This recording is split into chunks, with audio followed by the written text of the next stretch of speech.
Hey everyone, hi guys. Yeah, little technical difficulty. My Stream Deck just stopped working for some reason. I don't know why, but here I am. So I have to do it manually. It's not as comfortable now to get back to the streaming PC every time, but we will manage that. No problem. That shouldn't stop us from streaming here today. So welcome everyone. Hello Terje. Hello Rap Dungeon. Yeah, new RaceRoom update today. I'll also get some music playing here. Get in the mood here for Hypercars. Yeah, we will first read the manual for the new Hypercars, how the virtual energy works, the battery, the cars themselves. Pretty interesting. I think RaceRoom has executed Hypercars in a pretty detailed way, so let's see how they drive. How are you guys?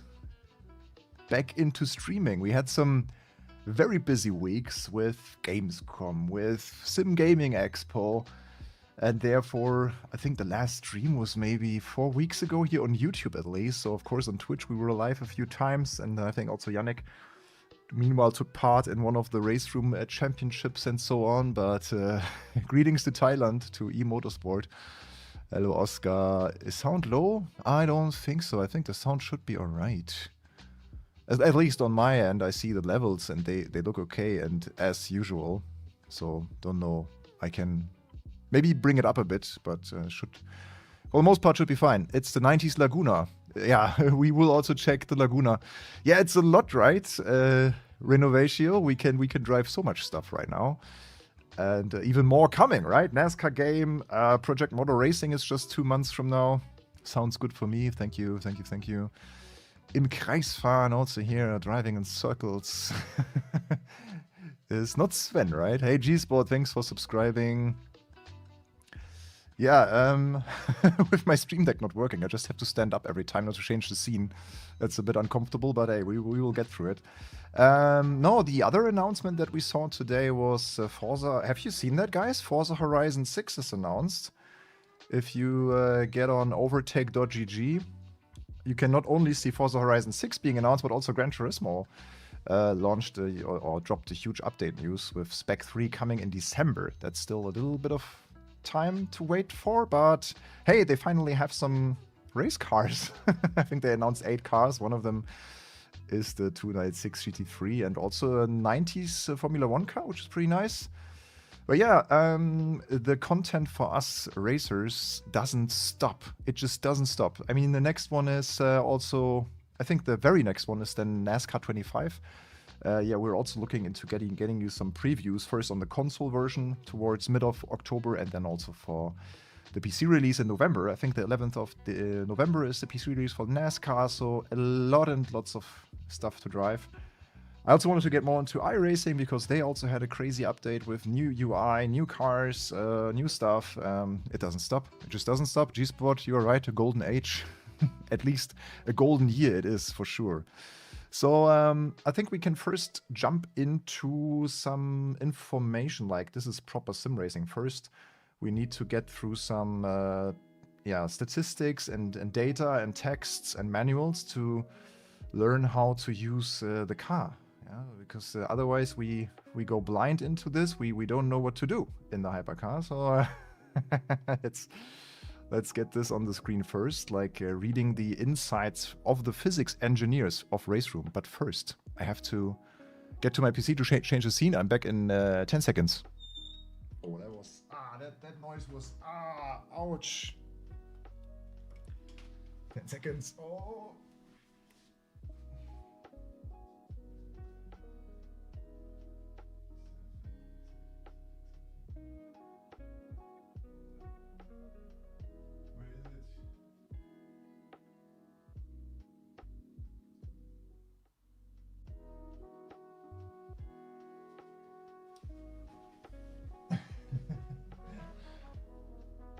That looks good. Okay. So. Hypercars. You can't read that, I'm pretty sure. If you watch on a phone, I'm sorry already. But I don't have a way to zoom now, but I will read most of it anyway, so yeah. Insights from RaceRoom's physics designer, Alex Hodgkinson, explains the inner workings of hypercars and how they've been brought to life in RaceRoom. So we're on the eve of the biggest RaceRoom update of the year. By the way, the update is coming later today. I think the original plan was afternoon, so it should be with you maybe when we end the stream ideally, but I think the servers are down right now, so I'm in the preview build. That just as a disclaimer, but the update will come. Yeah, we're on the eve of the biggest RaceRoom update. Also new graphics, right? So tomorrow, so today, brings major advancements on several fronts. A significant update to the graphics engine. So we will finally have the DirectX 12 graphics that I also previewed multiple weeks ago already when they launched also the Notch Life update. New interface dedicated to ranked multiplayer and the long anticipated arrival of hypercars. So I think we got teased with the BMW hypercar also several months ago, I think already.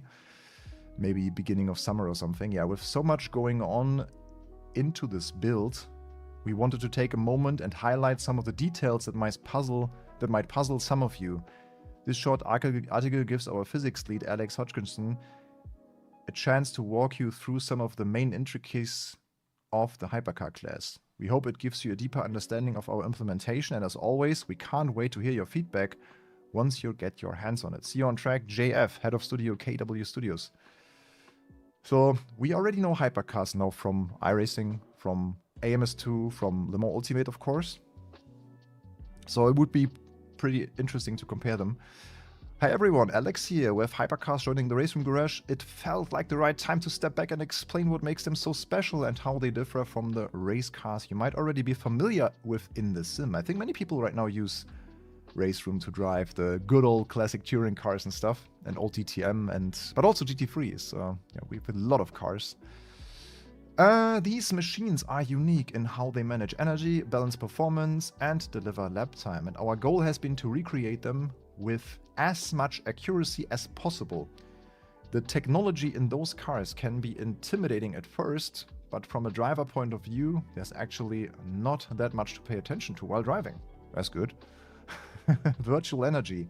I'm amazed by the fact that they even implemented virtual energy, the system that we fight so much with in the Ultimate. The virtual energy system quantifies how much total power is delivered to the rear wheels by the combined internal combustion engine and the electric motor. By setting a virtual energy limit per stint, cars with different powertrains can be balanced in terms of total energy use. For example, a 900 megajoule stint limit, one car might use 800. Is this stream okay, by the way? YouTube telling me that I'm not delivering smooth streaming or something. Let me know if you can see everything and if the quality is alright. Maybe looks good, I think. I hope. So yeah, if you use 800 from the ICE and 100 from the hybrid system, well, another car without hybrid assistance would deploy 900 via its ICE. Yeah, that's the virtual energy, the combination of electric power and the internal combustion power, kind of like the fuel that is used. So they have an energy equivalent, kind of. Okay. Yeah, the background music is... Ooh. Hybrid system. LMDH cars share a spec hybrid system featuring a Bosch MGU motor generator unit, Cosworth electronic control hardware. So that's where the standardization comes in for the LMDH class.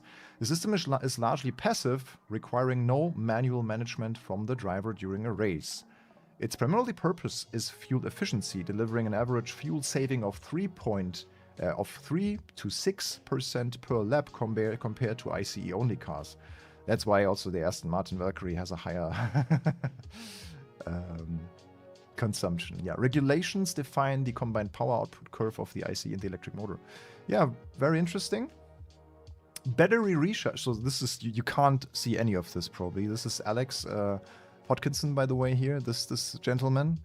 And the battery recharge occurs during the braking, typically recovering 3 to 4% per braking zone, since time spent at full throttle far exceeds time spent braking, and the battery will naturally cycle between partial charges. Okay. If the ICE runs out of fuel, a limp mode home allows the use of the final 30%. So it will never go below the 30% state of charge of the battery, it seems like. This is really only for emergency. So between 30 and 100 is where you want to be to avoid overheating. Interesting. In addition to the rear-mounted MGU, LMDH cars use an electronic brake-by-wire system that than a purely mechanical rear brake linkage. Okay. And this is Alex, physics and handling, AI guy at KW Studios. I have been deep into real motorsports since I was 10. Long circuit car champion in England. Ooh, and eventually moving up to single-seaters and GT cars. I have a degree in motorsport engineering, and before joining RaceRoom, I was teaching at track days. I'm really passionate about bringing the feeling of real racing cars into sim racing. Ooh, nice. Yeah, let's see how they drive. I will now get a RaceRoom going, kind of. So I will quickly change the scene again. So let's see, my Steam Deck is not working yet. But then we will jump in-game immediately. I will do a little hypercar race at Daytona first, so give me a second to again switch to the different scene, and then we can just drive and also answer your requests. If you want to see anything, if you have questions, let me know in the comments, in the chat. Back with you in 10 seconds. Run.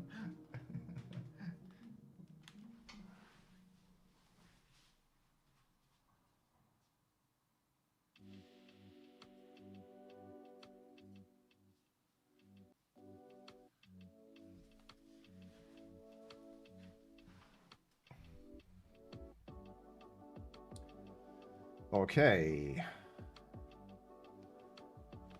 What car you want to see first, guys? Lamborghini, Porsche, or BMW? We have a good selection of 3 cars starting this hypercar era in RaceRoom. So let's choose wisely. So this car also, of course, quite nice. The Laguna Super Tourer, we will also check that later, but let's first focus on the hypercars. I will do a practice first, and then we can do also a little race. So here is the preview build, by the way, that has unlocked everything, thankfully. And yeah, here are the 3 cars. No, I can't get my camera off now because my Steam Deck is not working. Yeah, great. But here's the Porsche liveries. We got Pascal Wehrlein, Kevin Estre, Felix da Costa, Nick Tandy, the yellow one, also quite cool. And then Lambo. Just Jay. Yeah, thank you. I'm doing well. I had a pretty chill day so far, taking a bit time off today, kinda from the weekend, because I was in Berlin for Gran Turismo World Series Round 2. Had a great week so far. How about you guys? So what's the car that you guys want to see first? Let me know. You can choose, guys. Choose wisely. BMW, Lambo, or Porsche. Yeah, the Lamborghini is a bit of a sad car, right? As it has not been used anymore this year in WEC. Hello, RaceRoom! Yeah, it's still downtime, right? So people can already see a preview of the update here. Lambo? Okay, just Jay said Lambo, so we do Lambo first. They even created some extra liveries, it seems, like Georg Ortner from the RaceRoom, from the KW Studios team, as well as Alex, that we just saw, the physics designer, the physics and AI guy of RaceRoom. So let's choose Alex livery here to kind of, tribute him for creating the physics in the game, right? Daytona, we can go maybe some Dawn would look nice, like we will also see the new graphics then in a second. Okay. More people say Lambo. And I will also turn off the music now, so we can hear the real music, which is engine sounds, right? Okay, let's get into the loading screen. RaceRoom, as you are here, maybe a quick, maybe a little Q&A. Maybe people can ask some questions. That would be nice. I wanted to ask about the new multiplayer system, so I think that we can only see that with the live version then later this afternoon. And here we go. Let's just first get a little impression of also the car setup. So what can we actually change? So it seemingly has the same traction control system as all the other cars in RaceRoom. So they have not recreated the real individual traction control of that car. So they pretty much all have the same. Like it also looks like TC cut 1, 2, 3 are all 100%, and it's more of a percentage system mapped to the individual values here. So it's not the... But there's also a preset here for the regeneration stuff. So I mapped a few buttons on my steering wheel, like the discharge, for example. So let's play around also with that a little bit, but let's just see first how the car drives and how it also consumes energy. But yeah, the new ranked system, I'm looking forward to that as well. Like the new... What is this yellow circle here? I have no idea. Let's not click it. Okay, that's the cockpit. Have I mapped also look left, look right? Yeah. I'm now running on a single screen to give you guys really the same image that you see. Also with all the HUD elements and the FOV. So we're in Daytona. What a nice track to test the hypercars. It's updating. Yeah, maybe I can also just switch to the live version then once it's live. So yeah, keep me updated, guys, in the chat if RaceRoom then, if the update is live, and then we can also switch to live version and also maybe do some multiplayer stuff. Let's see. I have not planned an end time to the stream today, so it's pretty much open end. Like maybe 3-4 hours. Yeah, rain would be nice now, some proper weather system. But yeah, let's listen to the engine note of that beautiful Lamborghini hypercar, the LMDH. So, pit limiter's on. I think in this work in progress build, my telemetry on my steering wheel does not work, but that's not a big deal. It will certainly go back to work once we have the live patch on the system. So, no stuff changing on the steering wheel right now. That's fine. We have a good steering wheel in game, so there's all the data on it. Yeah, let me know if you can still, if sound levels are fine. If you can hear the engine. Okay.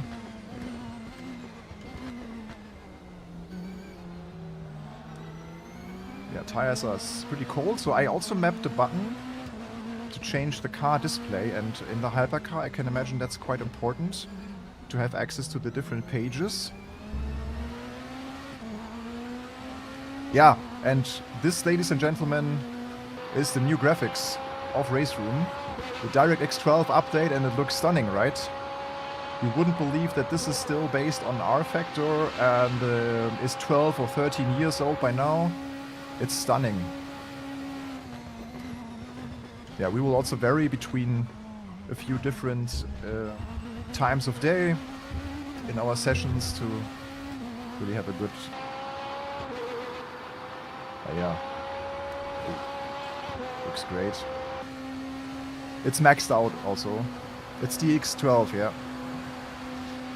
Yeah, the LM... yeah, maybe RaceRoom... If RaceRoom's still around in the chat, you can maybe answer the question of how much these cars cost, because I have no idea right now. If there's also a bundle or something, I just don't know. Okay. We overestimate the brakes here a little bit. That's fine, that's always happening. Yeah, let's get through the screen. So here we can also see the tire temps on this page. Car is shaking quite a bit. If you get dizzy while looking at the car, just look to the horizon. I have the camera movement on, so you can have a more smoother image when you look into the distance. That sounds pretty good, doesn't it? Yeah, RaceRoom was always good with sound. Okay, battery usage. We are using a bit. It doesn't quite like to steer as much as I would expect it to, but the tires are still pretty cold. Takes a little bit longer here in Daytona. Okay, so there's a bundle for all 3 cars, seemingly for 20, or you can get each car for 8. Multiplayer is live. Okay, then I might just switch to the live version after this first little test here in Daytona. That's good timing. So you guys can also start to update your game on Steam. Perfect. Yeah, I can tone the cockpit shaking down, but then the rest will shake. But yeah, Daytona is in particular pretty shaky. It's maybe a bit too shaky. I agree. Especially this part here. Yeah, okay. So, Hypercars, as in the Ultimate, and the other games don't have ABS, so you have to develop a feeling for your front tires. But so far, the balance seems to be very good in the car. It's not killing you immediately. The hardest part so far for me is nailing the brake.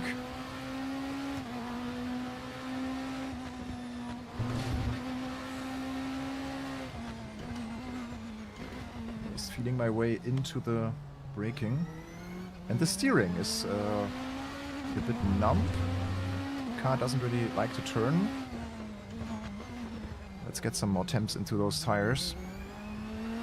But on throttle, it's pretty tame. But that's also... we have TC activation all the time. You see the blue LEDs being active all the time. So I turn down the TC a little bit. So I think TC 1 to 3 have 100% TC. Let's see how it works with TC 4.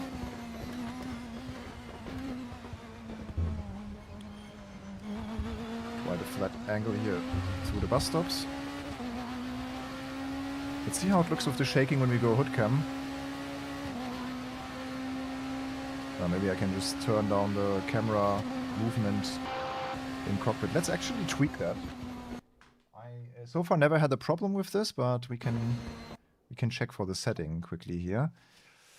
So it's certainly under visual effects, probably, or probably under cockpit. I don't know, field of view. No. Gameplay maybe? Camera effects, here it is. Yeah, camera head movements, amplitude. That's, I think, the setting that you are looking for. So let's turn that down to 15 maybe. Let's see how it is then on Daytona. Yeah, first reading the chat. Trampoline. Looks good, sounds excellent, sounds good. Good. Lighting engine, yeah. We will also watch replays, and I read something night. We can work on it later. Okay.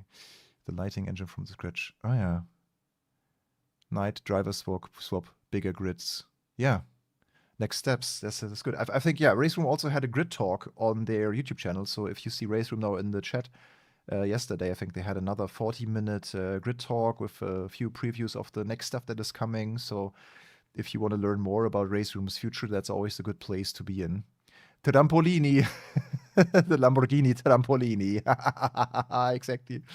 Let's go back to garage quickly to see what else we can tweak in the car setup. Yeah, so like I said, TC should TC 1 to 3 should be the same then, right? If I'm not mistaken, looking into the setup. So only 4, 5, and 6 make a difference. So 5 would be 50% TC. And here's also the motor map thing. Yeah, okay, so here's... you can also have different tire compounds as well. Like soft tires. I think in the hypercars, usually it is a tire per temperature window. So the soft compound is usually used for colder weather, and the hotter it gets on the surface of the asphalt, you take the harder compounds. I don't know if that's the same in RaceRoom, because here it still says the softer compound has faster lap times and more grip. And I think that's not true for how the hypercar tires are done. Yeah. 48 degrees of freedom, yeah. Yeah, we can do a night drive as well. Any ideas when the MFDs will finally be unfrankensteined? You mean the you mean this? Wait, I don't have it in practice. I think the MFD for. You mean the in-car MFD or the in-game MFD? Let's just get back on track to see how the camera movement is now. Or the bump start? We have to do that again. Sorry, guys. I just talked during the bump start. What a shame. So let's do that again.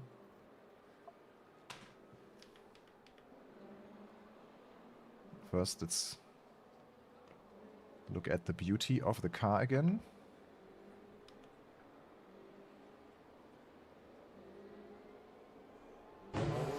Hahaha, yeah. Bella macchina. Okay. Let's look at the graphics again here. The new lighting, beautiful. Yeah, it's a night and day difference, really. It's incredible. I mean, I'm now used to the new RaceRoom graphics a little bit by now because I had access to the preview build, so I don't see this for the first time. I will not act like I see this for the first time because I saw it now for a long time actually, and the first moment I saw, I was like, okay. Combined with this sharp graphics, especially, like nothing is blurry or anything.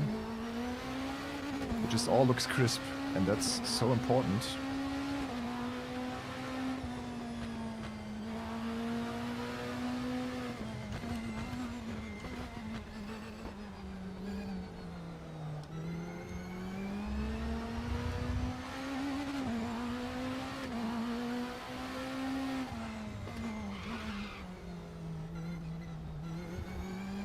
Yeah, also good audio feedback when you have a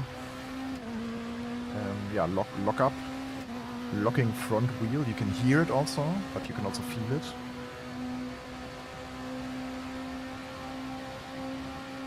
Okay, it's not as bumpy anymore. It's way better. Like 40% was maybe a bit too much.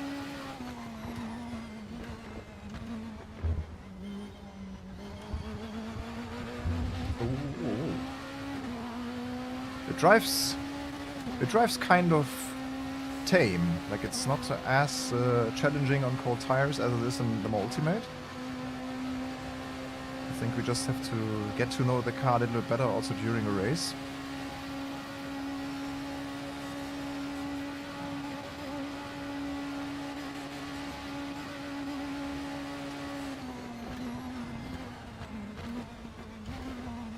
Let's keep it here to the inside.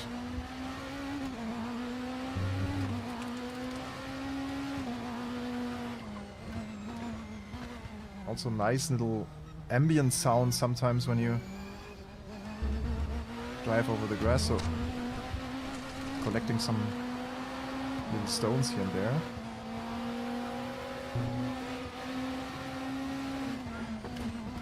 Also look at the little exhaust flames under braking here for the Lambo. I have to tune the TC. So this is now 50%. Reset 5, it's at 50. Oh yeah. Okay. I was telling you about how easy it was so far, but that was due to the 100% FFB. Every time we have the blue LED bars lighting up in the dashboard, we see that TC is active. I think the LEDs are not correct in the Lamborghini yet. The rev LEDs. I think they worked in a Porsche when I tested this briefly. Yeah, now the car is way more lively with TC of 50%. Okay, so now the LEDs light up when I'm at the shifting point. So right now we are using too much battery. I can change that with the discharge rate.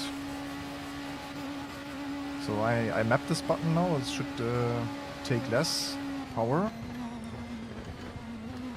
from the battery. Ooh.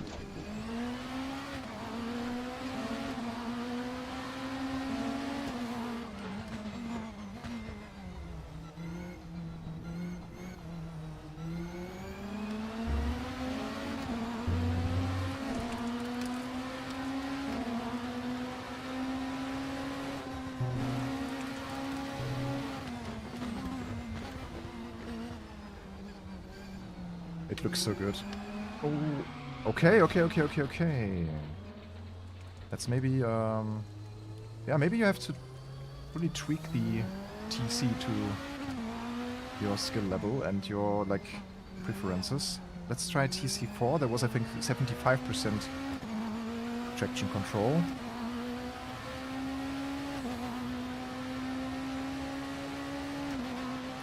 Not gonna lie, I would like to see the real implementation of the actual values that a car is using. Also the TC cut and TC slip angle separated, like LMU does it.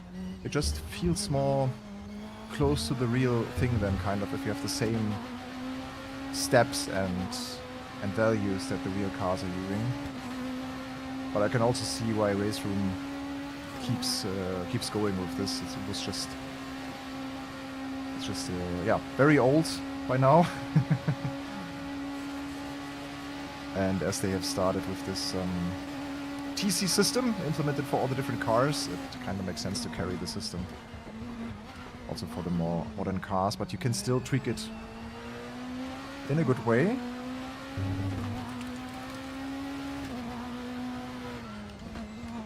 So we will then have, so we have so many different sims now where we can also drive the hypercars. It's, yeah, of course, Limo Ultimate.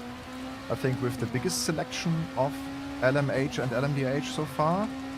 Then we have, of course, iRacing, Automobilista 2, now RaceRoom, and Project Motor Racing will also have them. So we have 5 sims, pretty much, that we can drive, yeah, endurance, hypercar events in.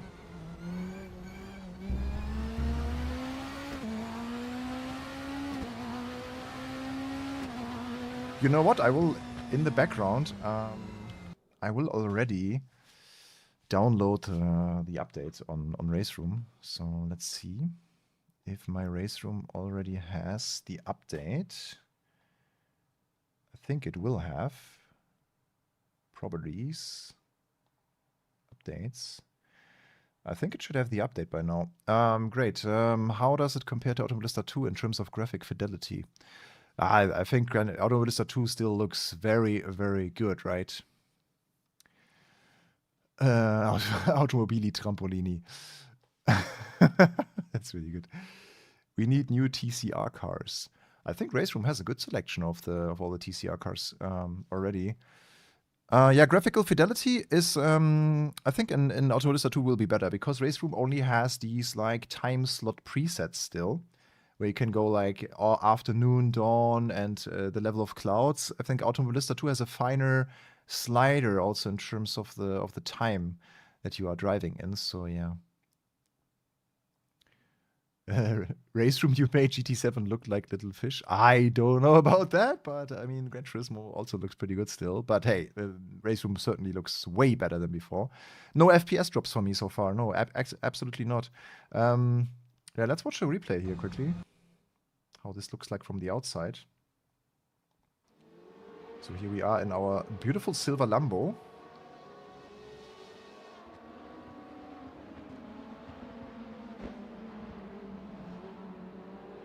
Can we also find another car? Here's a BMW. You can also listen to the BMW.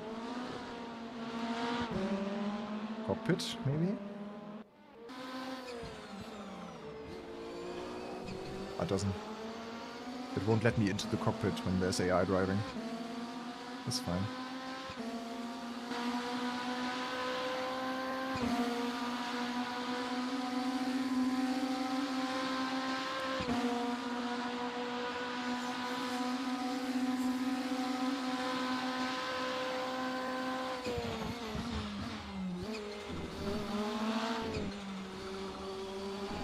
Oh, nice turbo sound.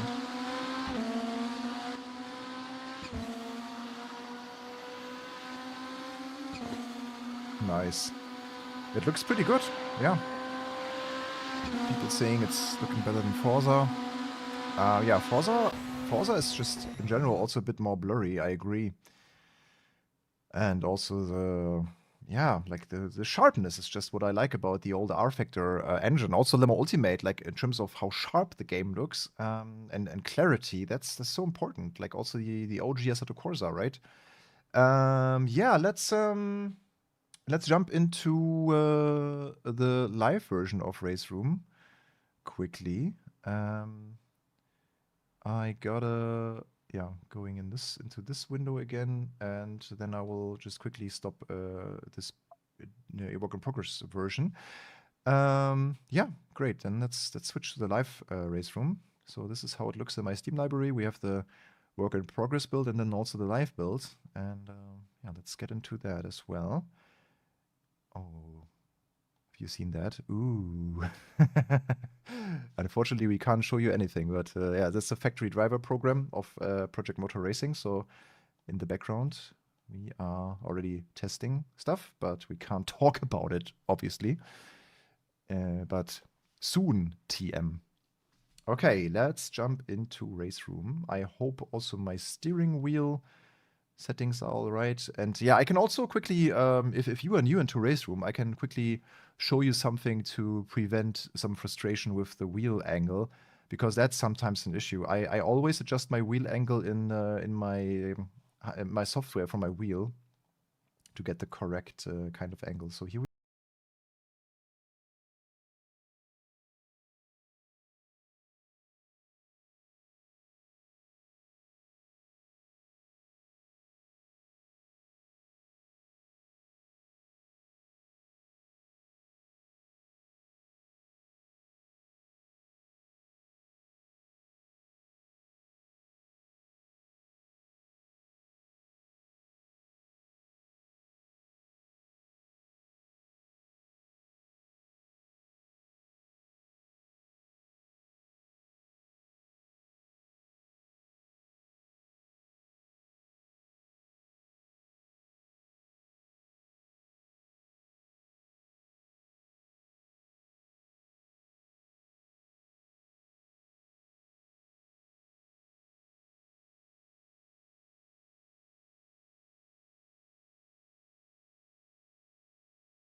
if I click shop, nothing happens.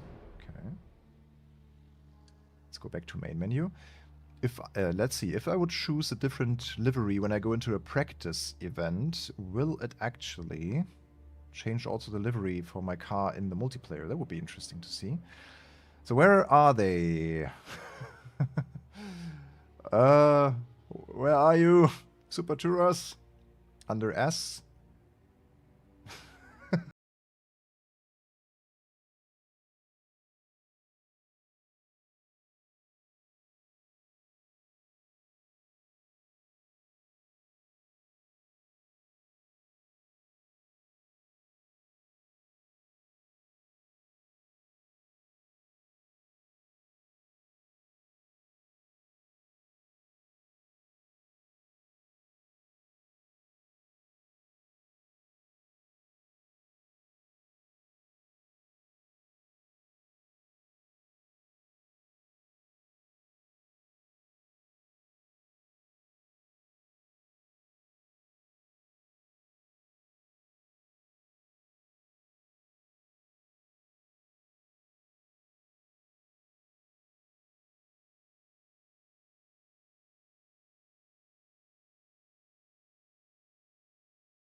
Also, Yannick probably has a bit more experience with this. So, yeah, let's see. Silverstone. Yeah, you probably also have to own the tracks and the cars to take part in this. Silverstone Classic Grand Prix. It was. Was it Grand Prix or International? I think it was International. Did I double checking? It's International, yeah. I wonder how the joining procedure will look like. Let's do a little practice here.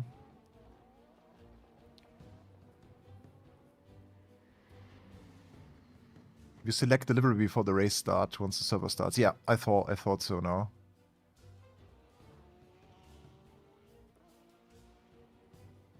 Yeah, so it's not just graphics update and hypercars, it's also multiplayer.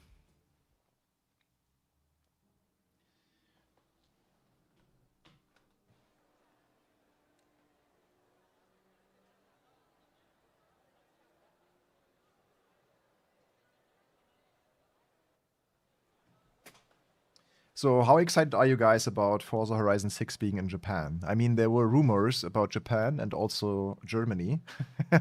Germany, I don't know. Could have been nice, but I'm glad it's Japan.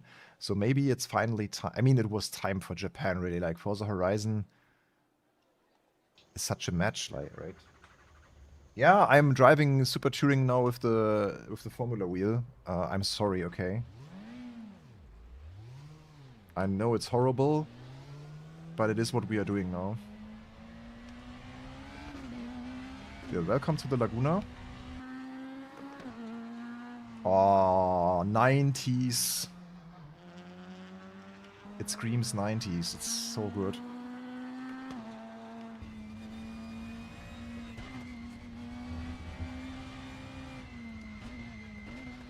Okay, it has been some time since I last time drove the classics Silverstone.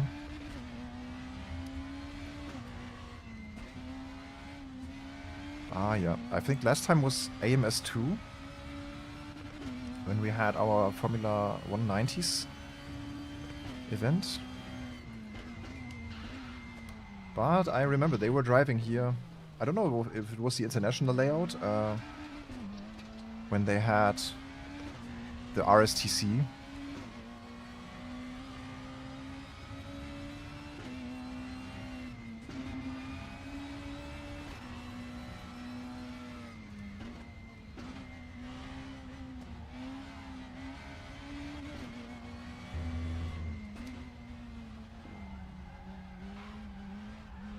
Yeah, the Laguna is very drivable.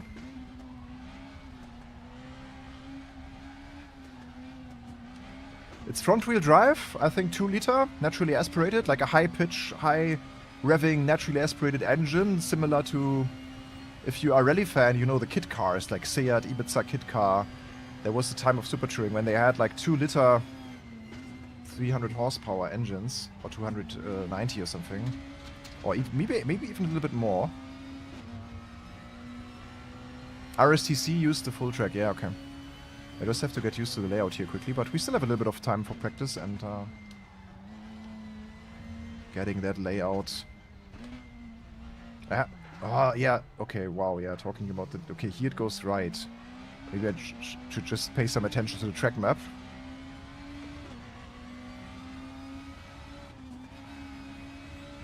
But yeah, guys, the update is now live.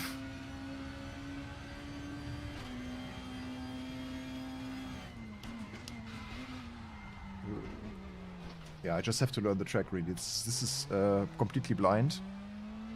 I don't remember when I ever drove the international layout of Silverstone. Okay, this one I know. This arena. It's fine.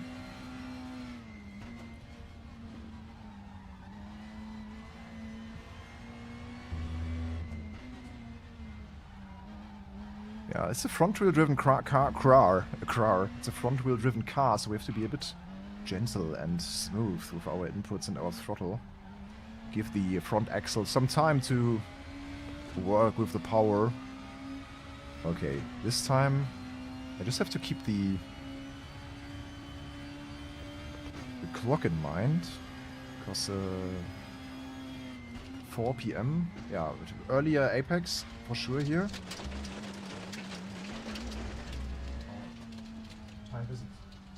Okay, we still have 10 minutes, fine. I can have a few laps before we jump into the session. The very first daily race here, the very first slot in RaceRoom, and we are part of it. Currently driving Laguna. Renault Laguna. Créateur de Automobil. Okay, this is pretty much flat out. Next one is a very long right-hander. Where's the braking zone? Oh, okay, here's a 50-meter board, and we brake maybe at the little arrow.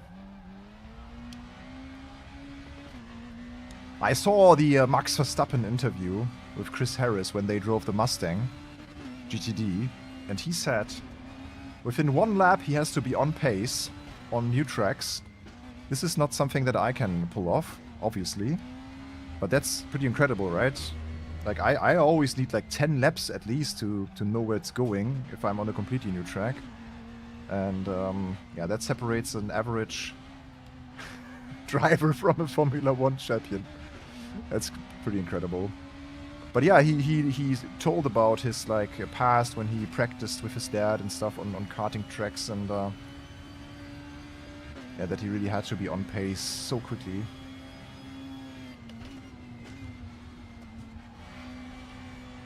This might be 5th gear with a short braking impulse and then getting it to the apex.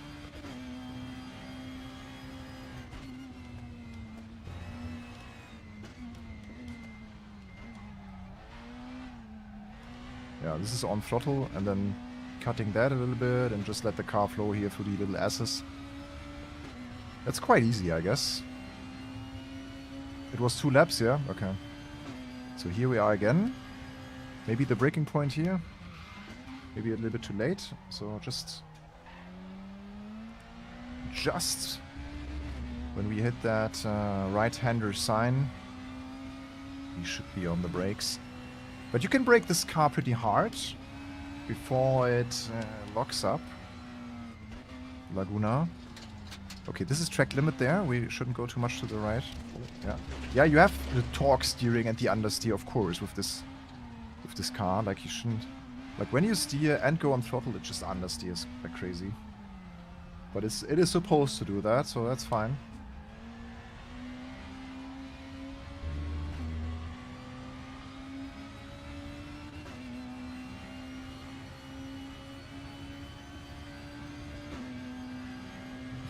So let's try to nail that now. Using all the track here.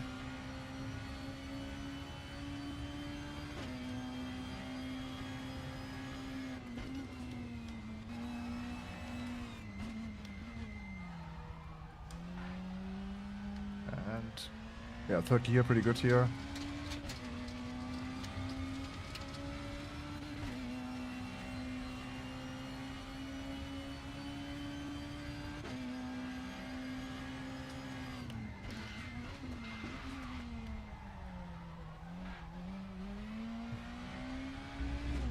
Yeah, we are getting better. Yeah, that's a lovely Super Tourer, of course. It's a new one even, the Laguna Seca. The Laguna Seca. How do I often say Laguna Seca? It's the Renault Laguna. But something in my brain just connects Laguna with Seca. I don't know why. I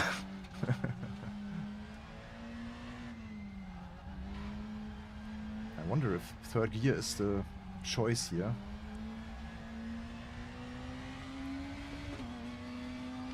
So here's a car for everyone who just got into the stream.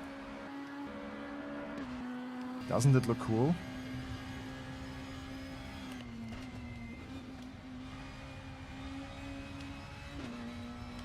Okay. Let's get a valid lap time.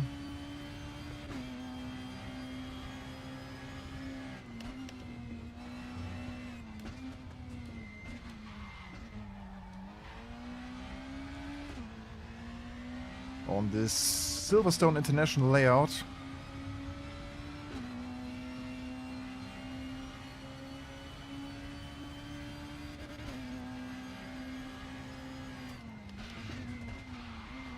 I mean, I've been battling the top 30 of RaceRoom drivers in the Super Tourers. I should be more confident. We will make it.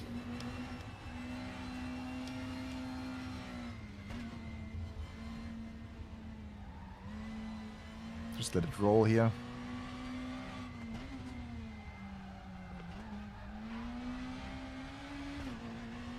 Just have to keep in mind the 4 PM mark to join the session. Okay, so we can use a little bit of curb here.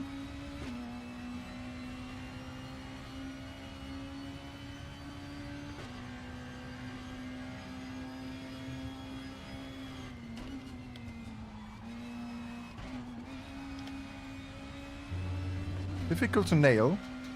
T1. Oh, there's my ghost. Interesting corner, this like cut into the international layout here. That's great fun to... Like, interesting braking point, braking zone.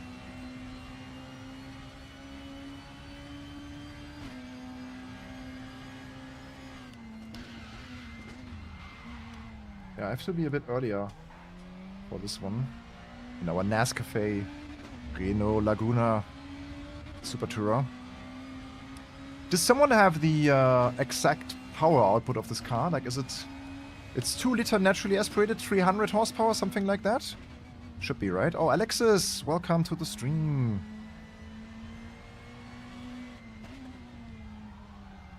And who's joining me now for the first daily race? What is the time? Okay, we have to get to the menu now. Just 3 minutes. Tested the Opel Vectra around Singen the other day. Absolutely brilliant. So you drove the real car, Alexis, or in the sim? Super Touring Grid is pretty nice and diverse already. Yeah, and there will be more, right? There will be more. People love it, seems. So yeah, let's go back. Let's first see instant replay for the new graphics as well. Like, yeah, I'm now really used to those, but it looks pretty sharp. And I think one of the biggest differences is also the reflections, but that was already updated earlier. But I think the reflections make a big difference. Like, before the reflections update that they had, everything looked so flat, also the windows and stuff, and that got so much better. So it looks so much more realistic now. Let me see. Ah, different onboard cams here. Looks kind of nice. The wheel cam. Yeah, the free camera. Ooh. Up and down. Up and down. Ooh. Okay, time to end this. Let's get to the main menu here to not miss our session. Our very first ranked race is about to start.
Oh, Georg Ortner.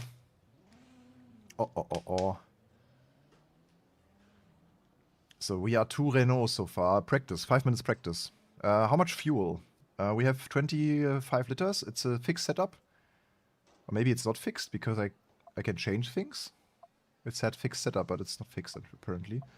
Don't know if it would save then, but yeah, it is what it is. We just take all the track time. Oh, beautiful light conditions. How's the game's physics? Yeah, we can talk about the hypercars a bit more maybe later. Let's just first get this Super Tourer race out of the way. It sounds like this is a bad thing, but actually I'm looking forward to that actually. So, let's go. Silverstone International. Classic Silverstone International. With this beautiful Laguna Super Tourer.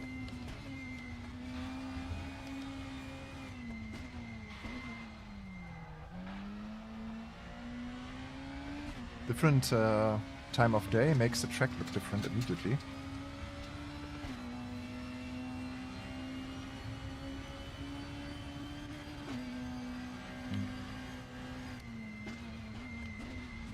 Okay, I have look left, look right here.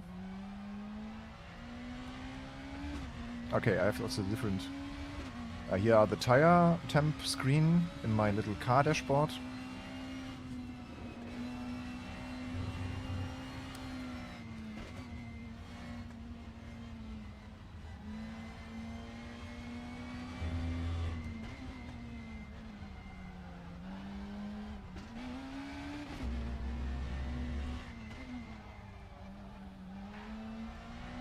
We have to get used to the Laguna.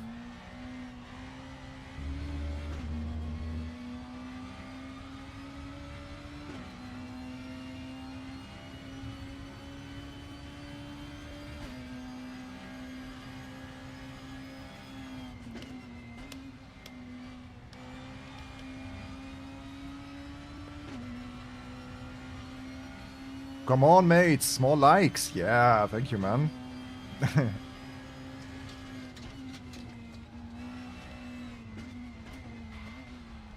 Like, subscribe, hit that bell. Thank you for your support.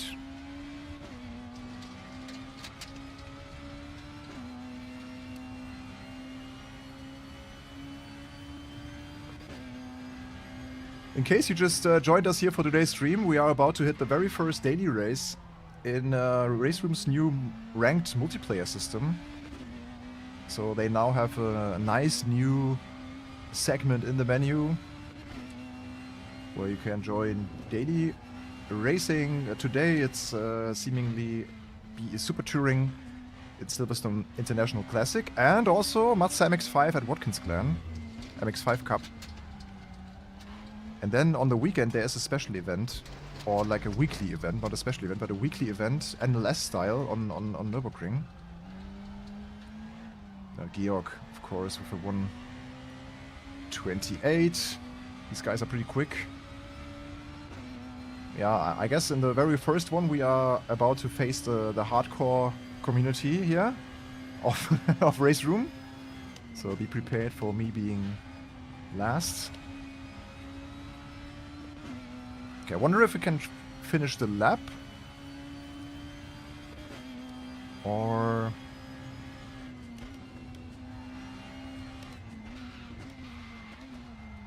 Okay, I think I'm good in this one now. At least I know where it's going.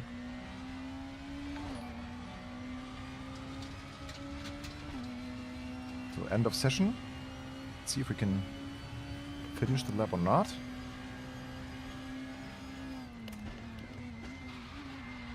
Yeah, I have to brake before the turn indicator sign thing. Yeah, UI overhaul, I agree. UI is a bit dated. There's no more excuse now, as iRacing also have updated theirs.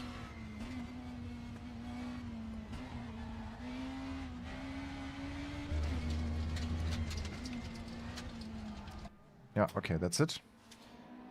Next is quali, 8 minutes, so we have a bit more time even to get some clean laps in. What was our... I still have to calculate fuel, like we have to check fuel consumption during the qualifying and then adjust it for the race. And yeah, I think for this car, the Laguna, if we talk about physics, let's take a bit of... okay, so we can... We had 1.7 per lap so far. It's good to know. I will lower the fuel for the qualifying, obviously. 12 liters should be fine. Let's go. Let's use all the track time that we can get. up in dein Audi. Yeah, I'm glad that we don't have to drive the Audi this time. The pit limiter is not working in this car, apparently. Let's follow these other Laguna. Ah! Hello. Throttle is the pedal on the right. Okay, it has a pit limiter. I'm sorry. It's John! It's John from Traction behind us. I guess he's a pretty good Super Tourer driver. Let's let him pass. Yeah, maybe we can follow him to learn a little bit about the line here on this track. His home soil.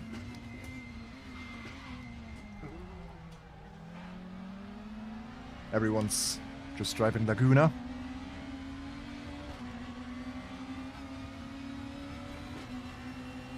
Yeah, so in general, we started talking about physics and stuff, so I think this car, like as a front-wheel driven old car with some fat tires in front and stuff, so it feels just authentic to drive, I would say.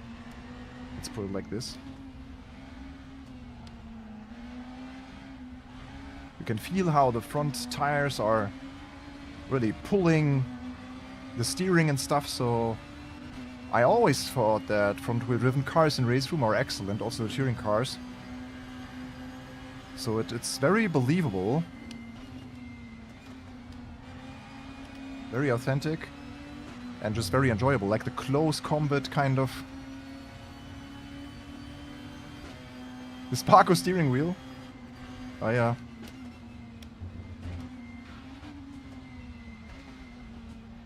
Yeah, many of the racing gear hasn't changed so much over the years. Be it steering wheels of Sparko steering wheels or Recaro seats and stuff.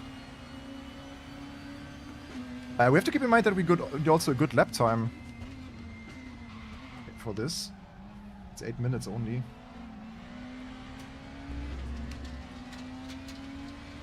Let's follow TMX Bondi. He seems to know what he's doing.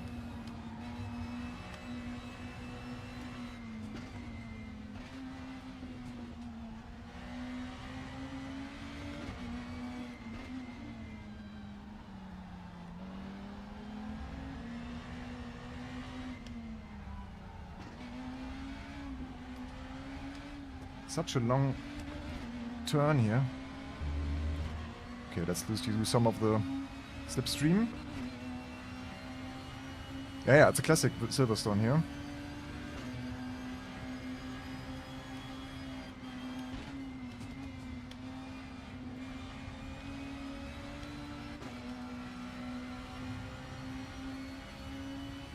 Yeah. Not ideal.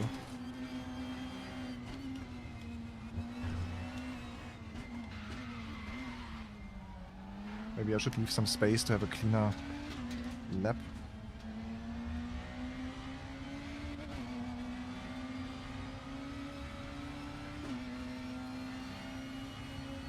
Yeah, they also have new and old Silverstone in RaceRoom.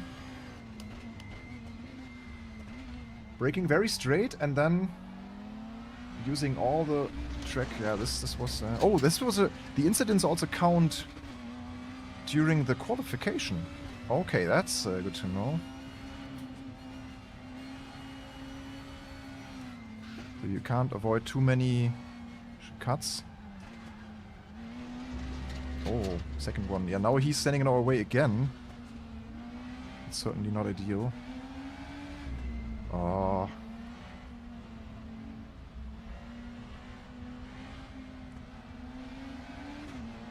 Come on.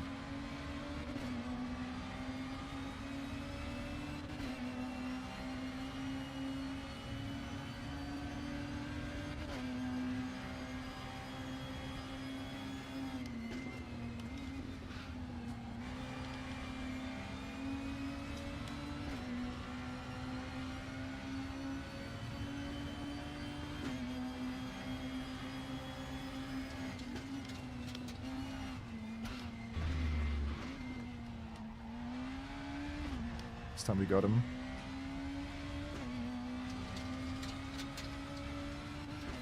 This lap does not count! Oh no! Oh, why? Ah, because I left it, yeah. I left the track in the lap before, that's why it doesn't count this lap. This lap was not bad. Oh, that's sad now again. Yeah, this is what I don't like about RaceRoom. That annoyed me already in the Super Touring Car Championship. Like, why would you have not a... Why would the lap not count if you leave the track like here? That doesn't make any sense.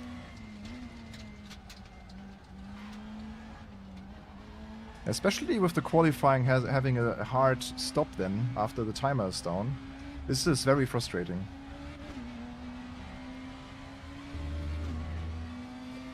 Let's see if we can... Yeah, we can probably get one more. So let's concentrate. Concentrate! Let's go.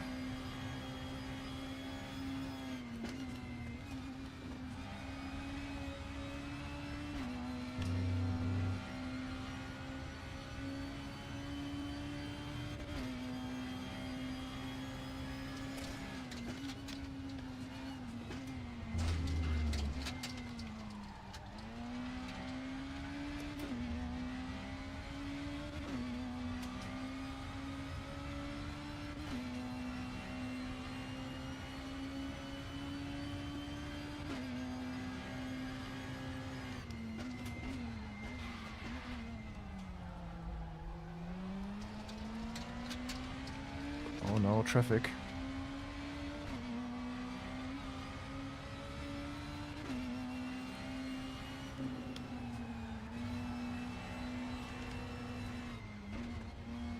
Yeah, that costs some time.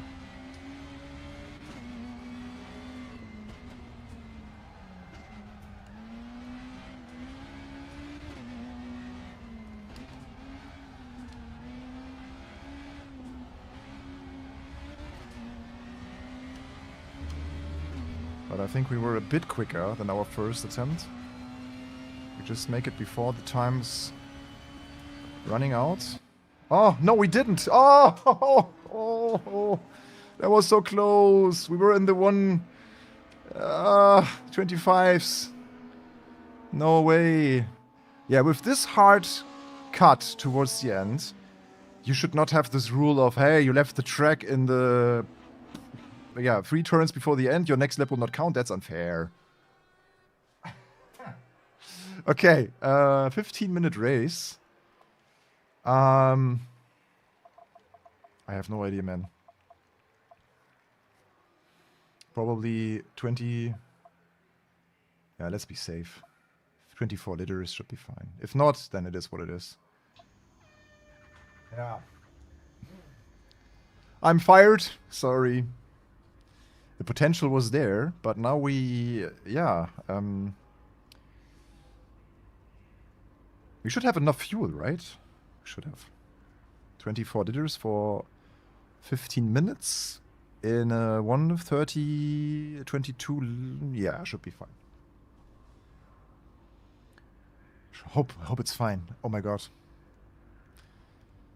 Okay, guys. The very first RaceRoom daily race. Yeah, don't trust me in the fuel calc. Oh, some cars didn't start. Interesting.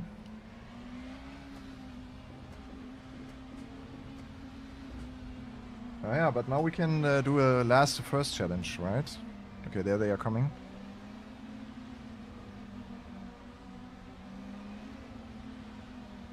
Yeah, Toka times. It's kind of an automatic start. First contact.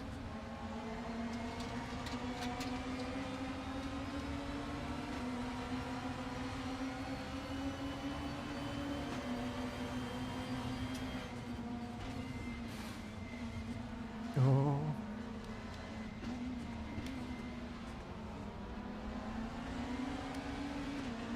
Oh.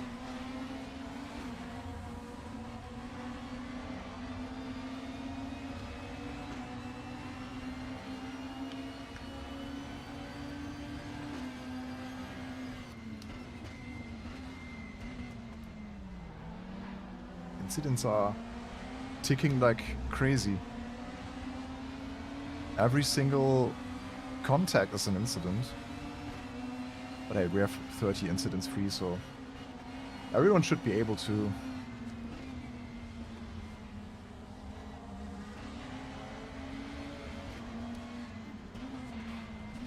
Yeah, 16 now? We had 12.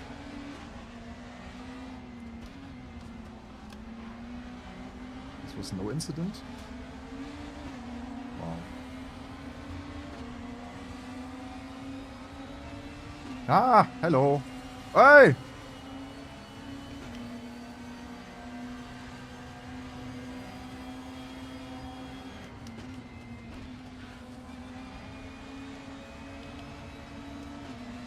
Door to door here. With this Alpha. Oh, he's not giving me any space. That's proper touring car. Door to door racing here. But we got it.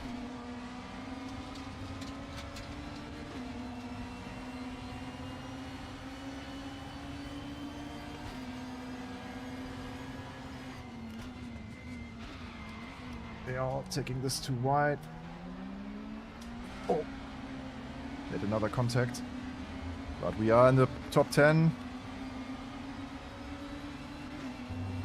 Working our way to the front.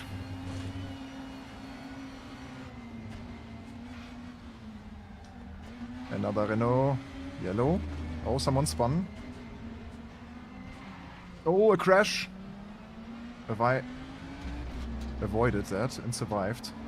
Can we create a new word that has avoid and survive in it at the same time? Avived. We avived the crash.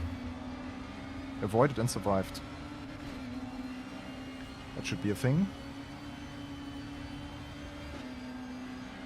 The physics. No, physics are good. Like, I mean, this is not new. It drives pretty similar to the front-wheel driven Super Tourist that we already had, like the Honda in the Honda Accord or the Volvo. Another one going off track. So we are 7th. Yeah, this little 10-minute practice has really helped. Yeah, yellow.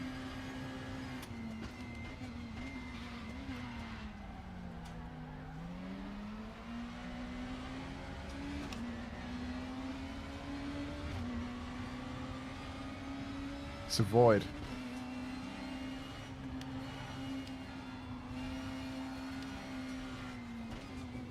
Yannick, what do you think about me driving this with a Formula wheel? Please, the real opinion.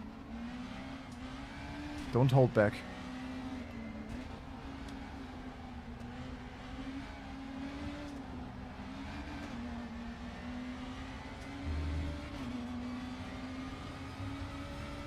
Spiegel, fastest lap 25.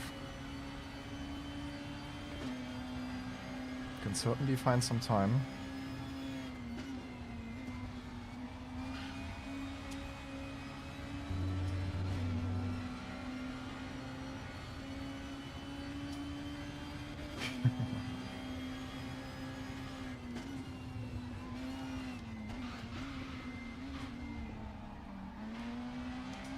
Sounds like I have some lockups in the rear right.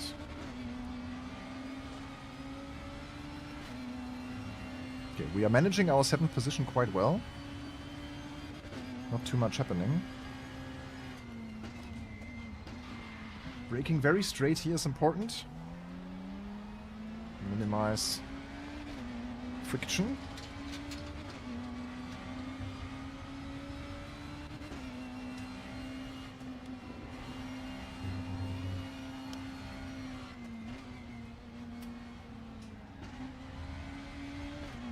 Yeah, we can stay in 4th here next time. Keeping this very tight. So sacrificing the angle and then letting the car slowly float back to the inside. That was a bit early, I think. I have to give the car a little bit more time. Alright, here we go. 25 is now the fastest lap. We are good amount slower still. But I'm not good in these like quick turn-ins. Turn 1 is horrible. I have to get way better with this.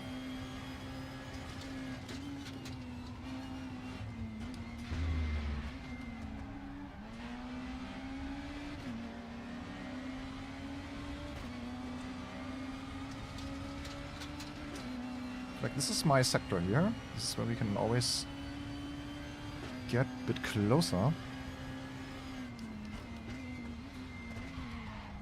This car takes quite some braking. You can't really brake 100%, but a good 90 before it starts, like, locking up.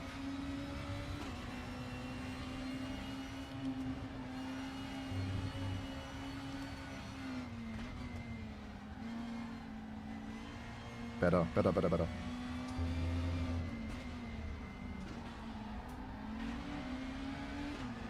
Let's try to get more from the outside to the inside here. It's not easy.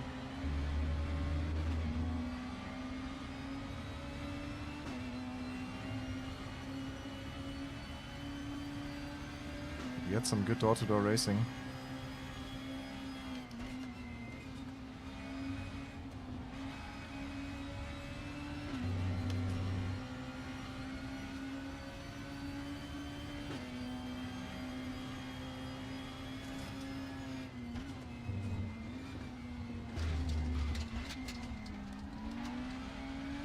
Okay, maybe P6 is in reach. Not like this.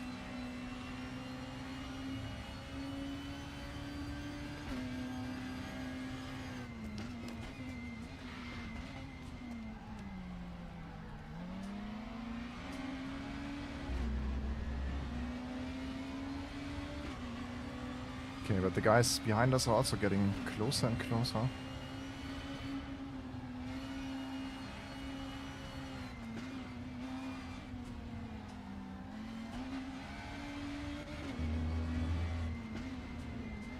You really have to learn how these cars are handling their weight transfer and stuff.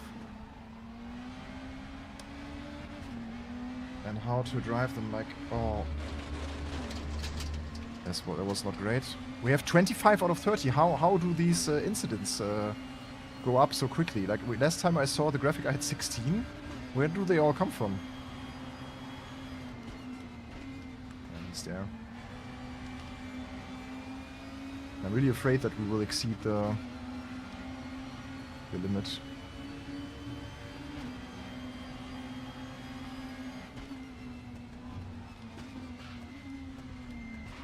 Shouldn't lose. 29. For what? For a small bump? Yeah, we shouldn't leave the door open so widely.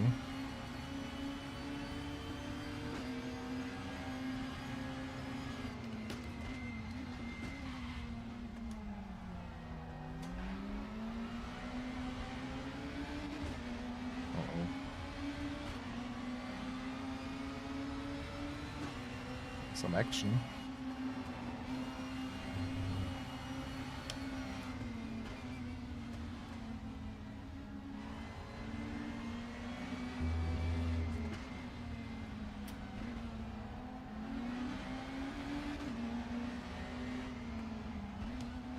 Maybe you should just keep to the right and stay on the curb. Might be the easier way to get through this penultimate corner. Other than like coming from the outside to the inside. And you probably have a little quicker exit the other way. But when we are behind someone anyways, we have the slipstream, so...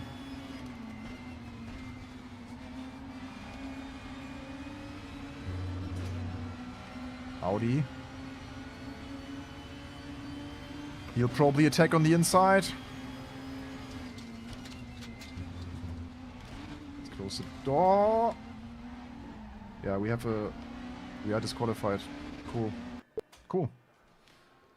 Yeah, great. I don't like this incident system. That I can tell you right away. So this is the two major gripes that I have right now.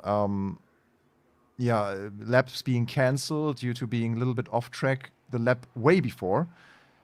And then, yeah. Even if they hit you, you still get the incident, yeah. One hit is 4 points. But that's not how it should be in touring car racing, right? I mean, even 30 now was exceeded so quickly. We didn't even make it... Yeah, we made it through half the race. That's it. Yeah. Whew. But yeah, maybe I had to be more cautious. But yeah, we were disqualified. Perfect. Let's rewatch the start. But I don't know why sim racing always has to be so frustrating. Like the way this was designed now is not very nice. Okay, can I also go back in time? Can I watch the replay, kind of? Maybe if I...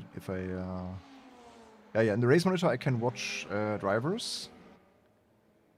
I can also click drivers. No, but I can see... This is cool, like you can see the sectors of each driver. If you click into this menu here on the right, I can show you. Yeah, here, like you see the yellow thing pop up. Can open the splits and everything. That's quite cool. Yeah, it does not account for typical touring car racing. Yeah, maybe they should raise the limit a little bit. Like to 60 would have been fine, or 50 maybe 50.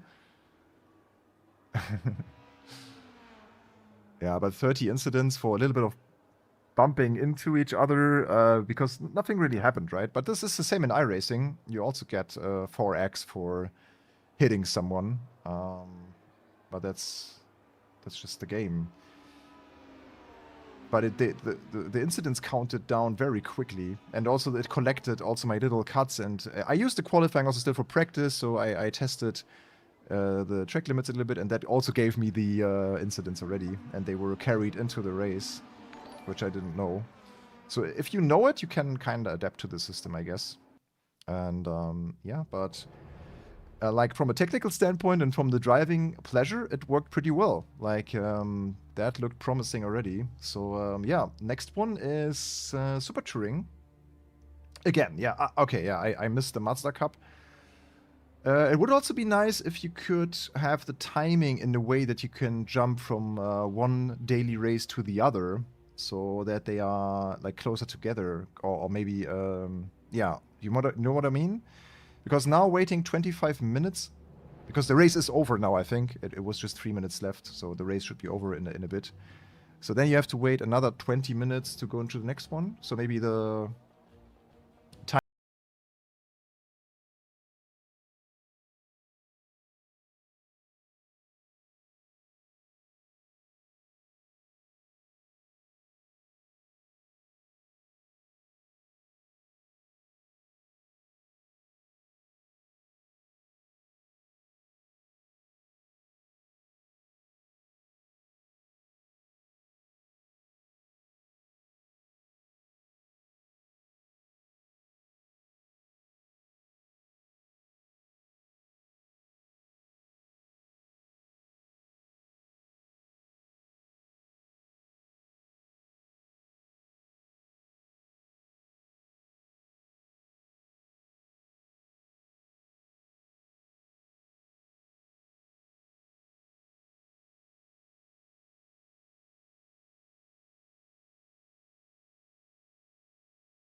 And the pack is 20 for all the 3 new hypercars.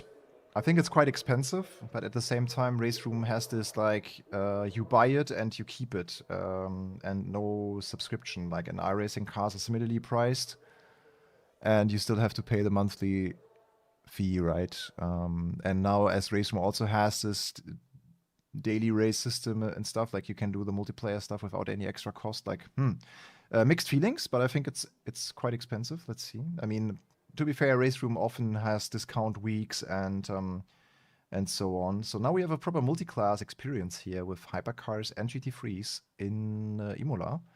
So let's just see how it feels like. Factory ABS. We have the factory TC as well. I will start with 100 TC and then work my way down to really feel the car now, the hypercar. Now we are driving the Porsche this time. Let's get going. Bump start.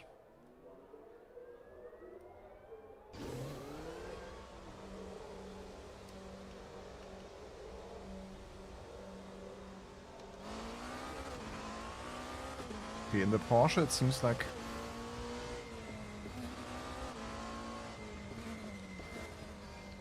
yeah, something I wanted to show you guys also quickly is yeah, the steering angle topic in RaceRoom. So there's multiple important topics. So listen if you have struggled with your steering angle. So the first thing is I think under graphics, cockpit, under graphics and cockpit, you can have the setting a steering animation, and this is really just the animation. So match car setup kind of makes sense. So this is how I do it. Match car setup. Then you go into your car setup, and here on the top right, you can't see it right now because my camera is there, but you can see it just on top of my camera. It tells you the steering angle of the car.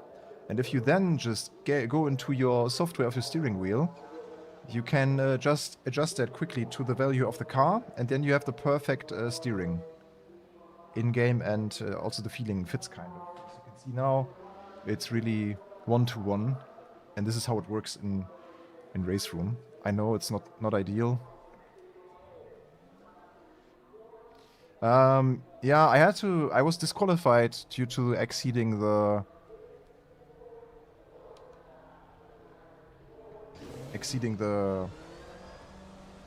penalty points.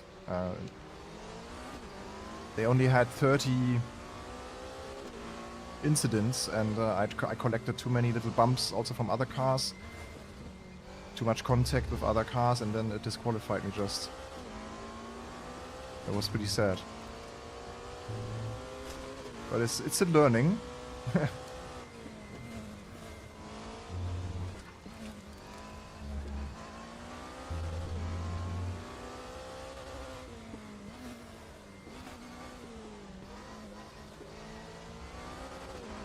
Yeah, really interested to see the take on hypercars here by the RaceRoom devs.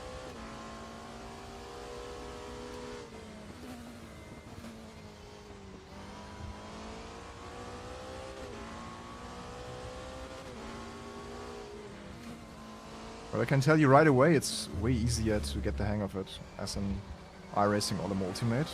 In that sense, it feels, yeah, more stable, easier to control just. How is this GT3 so fast? Oh my god. Okay, now we got him. Tires are still bone cold.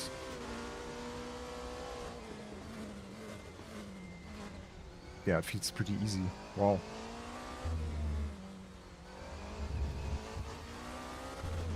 I don't say that it's bad, just because my experience so far is that driving sims or racing sims often have a tire model that is yeah, not enough grip, or it feels too slippery sometimes. So this one feels pretty stable, but we are also, keep in mind, running 100% TC. I can also like lower the battery a little bit because we are exceeding the battery quite a bit. So where is my... I haven't mapped that yet, okay. Do I have this one? Yeah, so it's now also virtual energy, pretty interesting. in the pit menu. I have not mapped the discharge button, but it's also recovering energy on the braking. As we read earlier in the stream, it said in the technical description that in each braking zone we can get 2 to 3% back, sometimes even more if it's a longer. It's pretty friendly over the curbs. The traction control on 4 should be 75% TC. As our tires are getting a bit into life, should be able to get away with a little bit less TC then.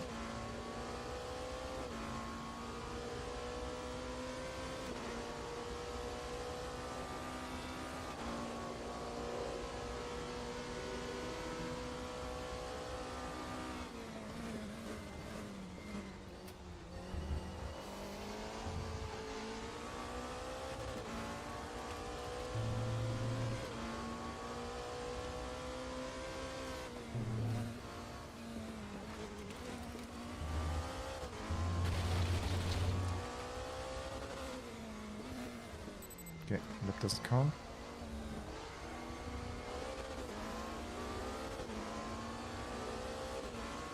I think the cabin noise or engine note in LMU is nicer. Lambo, I preferred the Lambo sound over the Porsche. It sounds very raspy, but at the same time not really, like, I don't know.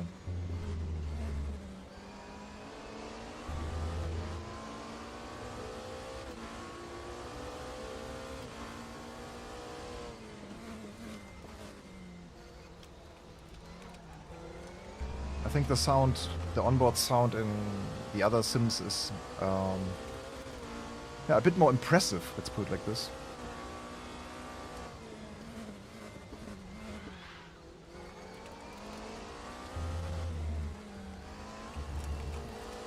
There's a certain artificial element in this engine sound that I don't like here. Also under the on downshifting.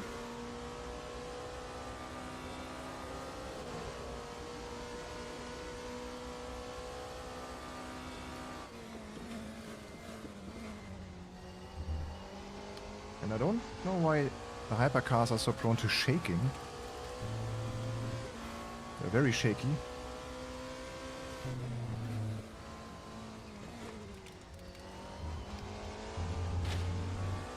But yeah, the Porsche is very stable.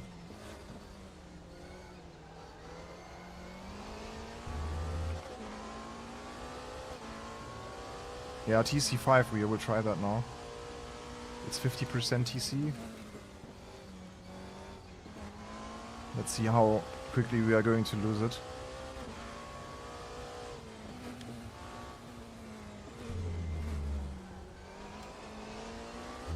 I never had so much cockpit shaking in a race room with any other car.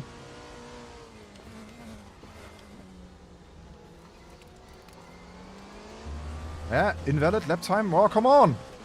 Ah!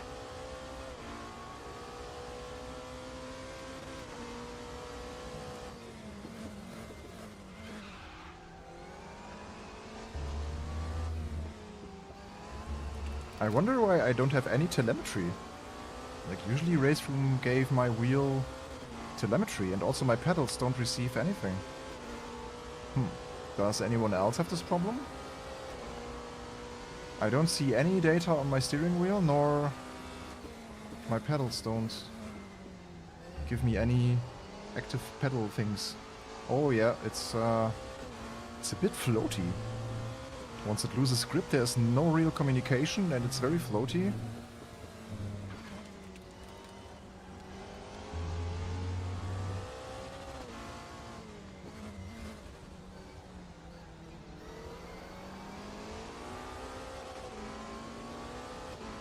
It also has a very flat force feedback. It's not as detailed and as deep in terms of the effects as I get, like I get more info and more sensation in the other titles. I'm gonna be honest with you guys.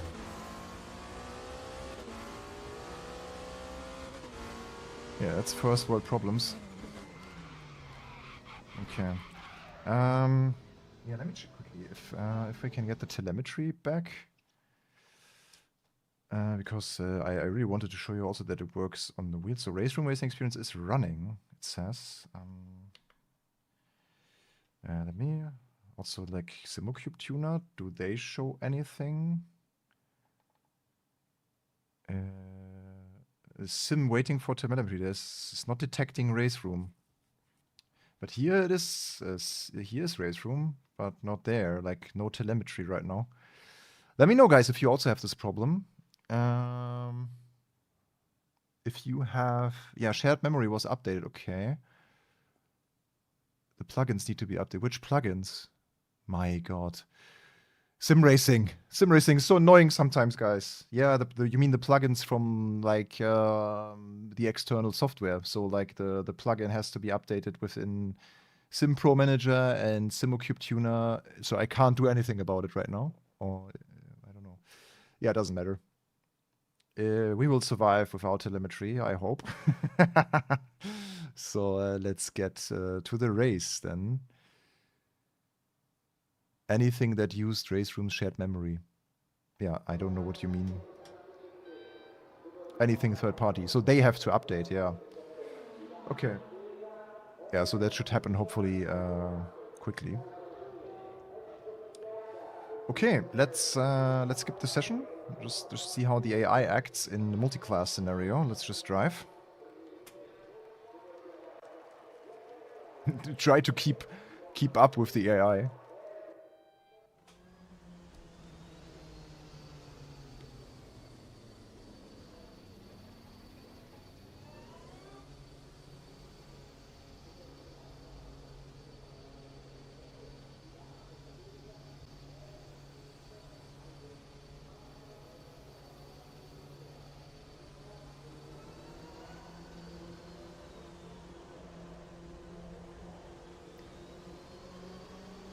Huh.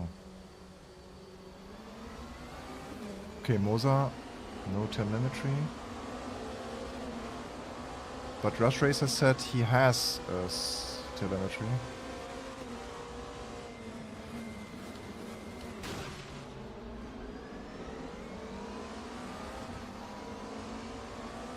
Do we still have TC on 5? Yeah, we do.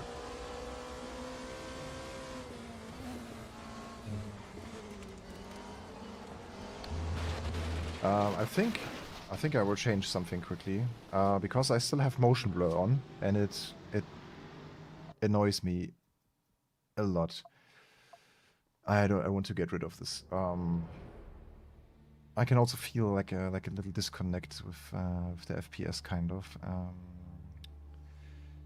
Yeah, I don't know. I wonder why this was even. Oh no, it's off. Oh, something feels weird. I thought though it was on. Yeah. Let's just restart. Without qualifying then.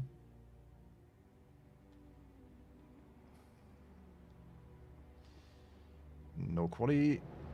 And let's start maybe from no second race. Let's start from, we can also define our starting position, right? Somewhere.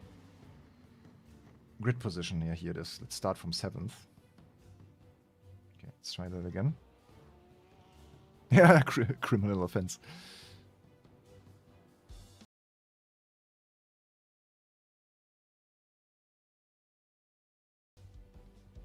Thrustmaster is working, okay. Yeah, so when I see both devices at the same time not having telemetry with a game, it's probably really the shared memory update that doesn't work yet. Maybe it's just also a matter of maybe I had to restart or something, I don't know. But it is what it is now. Alright, another try.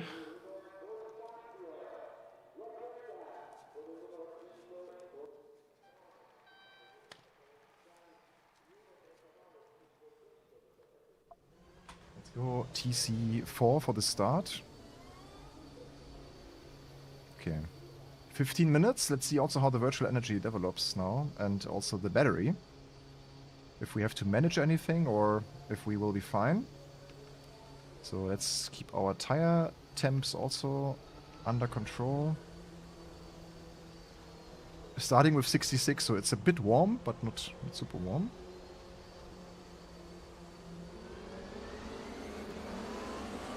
Okay.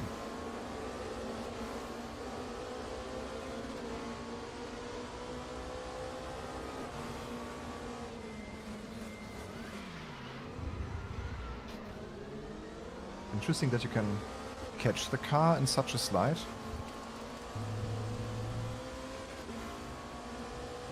Yeah, I restart once, and I will also turn down, because we are now in the live version. The thing I turned down last time did not turn down for the live version, it seems.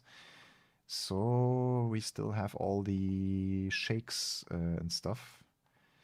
Where was that again? Where's the shaky shakes? Cockpit maybe? Where's the shakes?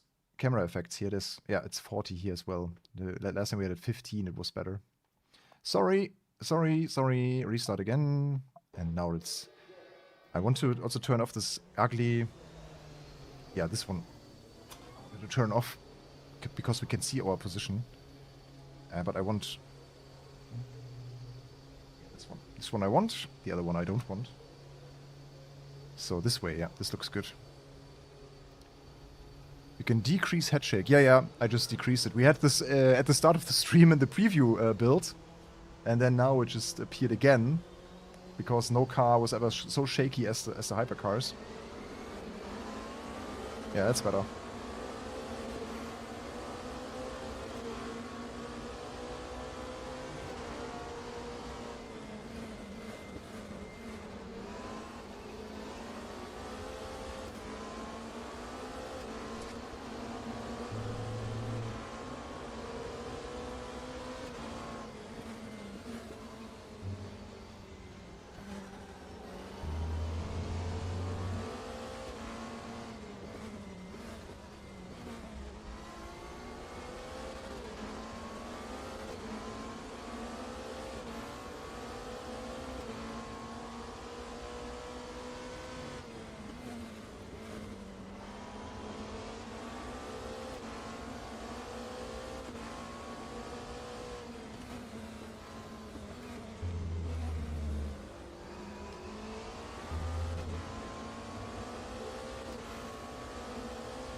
Chasing down Julian Antlauer.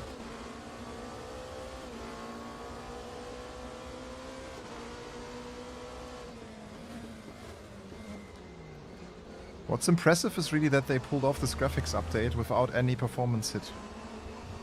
But someone just wrote something about VR problems. But I have lost 0 FPS with this graphics update, which is impressive.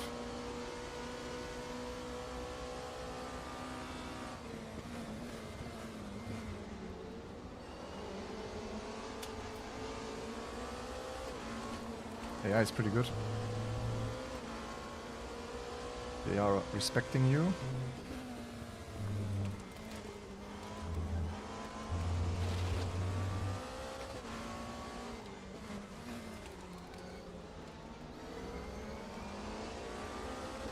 Better exit here. Aqua Minerale.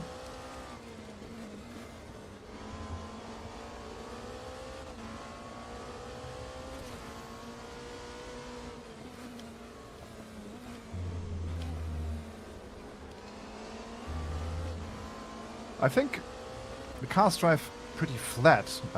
They are lacking a bit of sensation. But I like that they really implemented all the systems and the virtual energy and the battery, the discharge, MG UK functions, so that's really nice. But the pure driving, for me, is a bit... could be a bit more exciting, to be honest. It feels a bit... I don't know. It's not as rewarding as Lemma Ultimate, when it comes to the feeling of taming the beast, you know what I mean?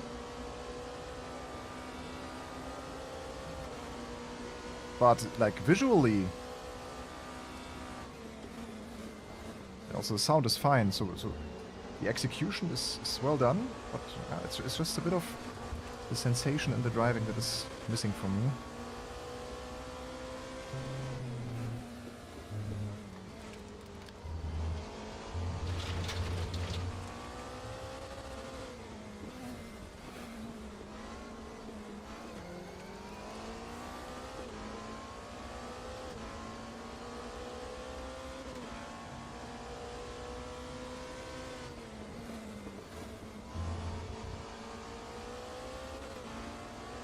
I also just don't like the sound of the Porsche, at least. It's not the sound that I want to hear like for 3 hours when I drive an endurance race.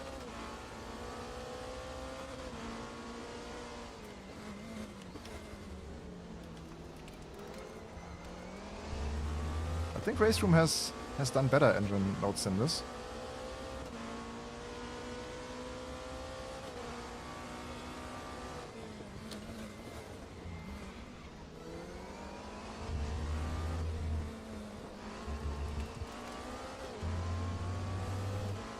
What does our lap time say?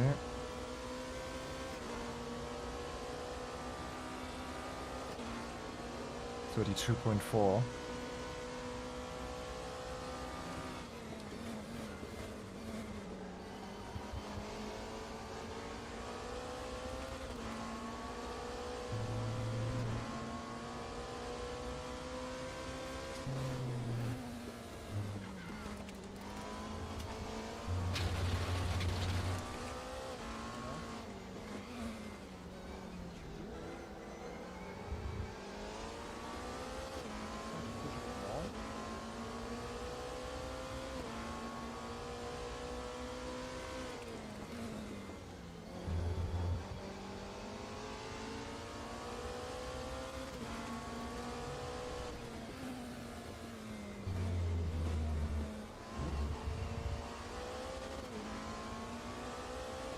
Go TC5.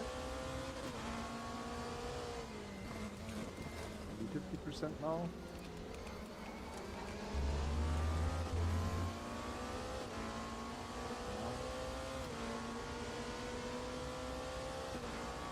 You're using too much battery.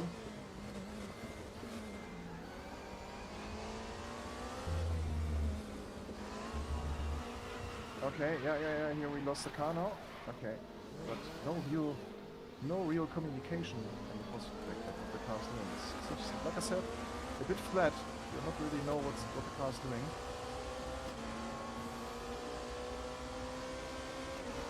Let's try to catch up here. We are apparently also using too much battery. We are almost at 30%, and we just learned earlier in the stream that 30% is the emergency threshold, so we don't want to use any more, so we need to work with the engine map. So there's a map setting here. We'll just bind this to that one, and then we need the discharge probably. This is the new setting that we, discharge rate, this is what we will need. Minus and plus. And the MGU preset as well. Can also map that, minus and plus. Let's play around with this and see if we can recover some of the battery again during the race. The update is not broken, I won't say so. It just broke my telemetry and it just... Otherwise, for me it was fine. Some people had an issue in VR apparently. So let me know if you also experience VR trouble. Always use only 95 to 97 brake pressure, just a quick fix for for the lockups. This is what you usually also do in the Ultimate often. That helps certainly. But so far braking was not really my problem. Brakes feel good out of the box.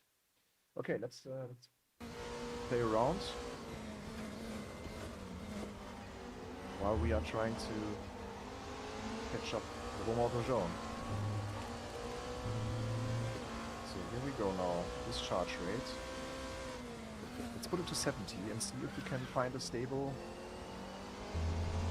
battery status, kind of.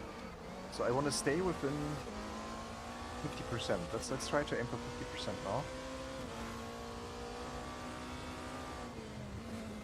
Battery is, by the way, the blue bar in the tachometer. That's his bat.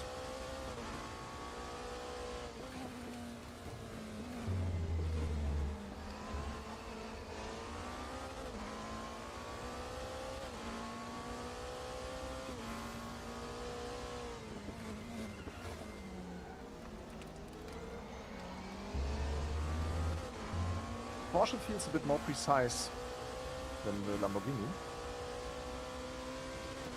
The front end.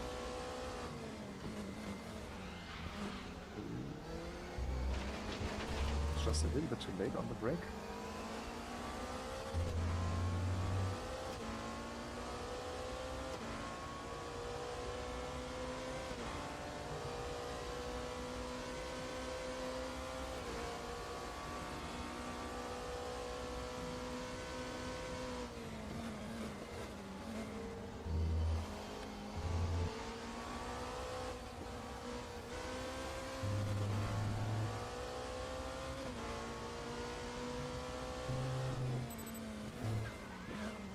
This BB Reap is the downshift protection.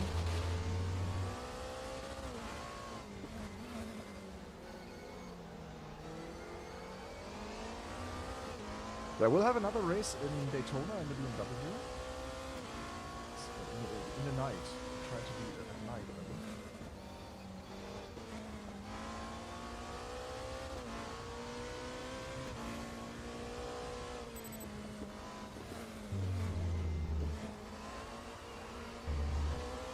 It feels a bit floaty, especially when it loses like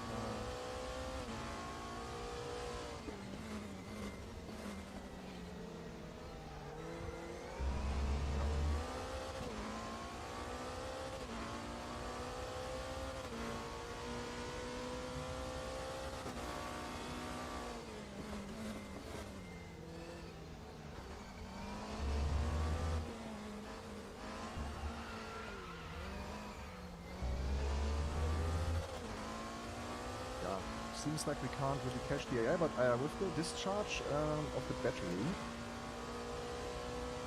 Imola, for example, I think like around the 70% mark, you can keep your battery in a certain window.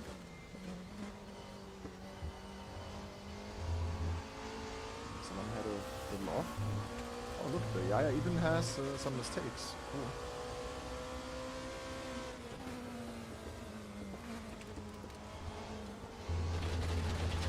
Is a little bit tricky. I just try to, because I drove this combination quite often in the Ultimate, and I just try to get the behavior out of my driving that the expectation from what the car is doing from the Ultimate is kind of in my muscle memory right now, and in some corners it doesn't fit, which is fine.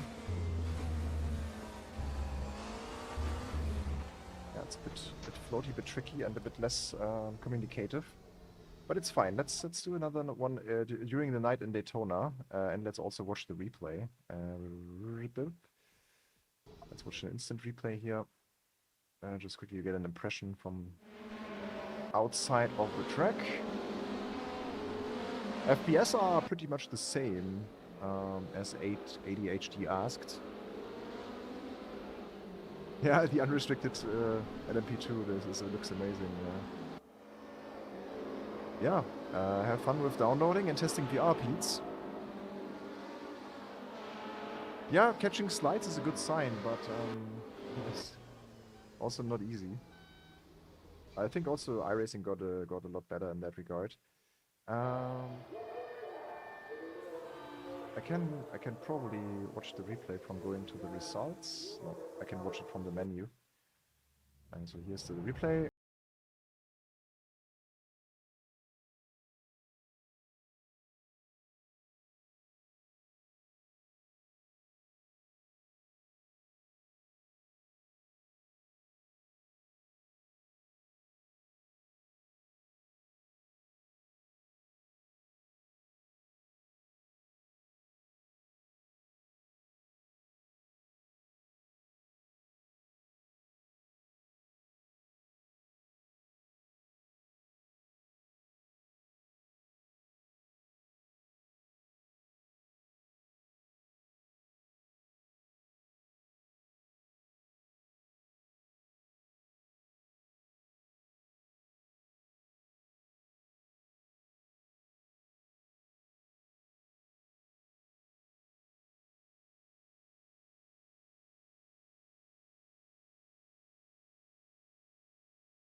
I don't know if we should still wait or if I should out for this.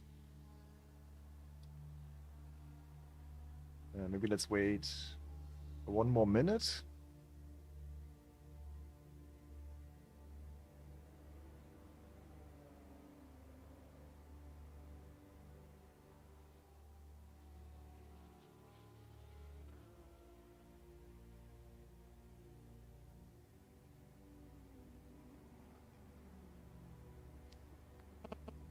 A new Assetto Corsa Evo update also dropped.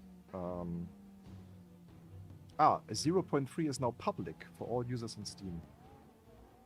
So the open beta now ended for Assetto Corsa Evo 0.3. It's now all 3.3. Okay. So that update mainly...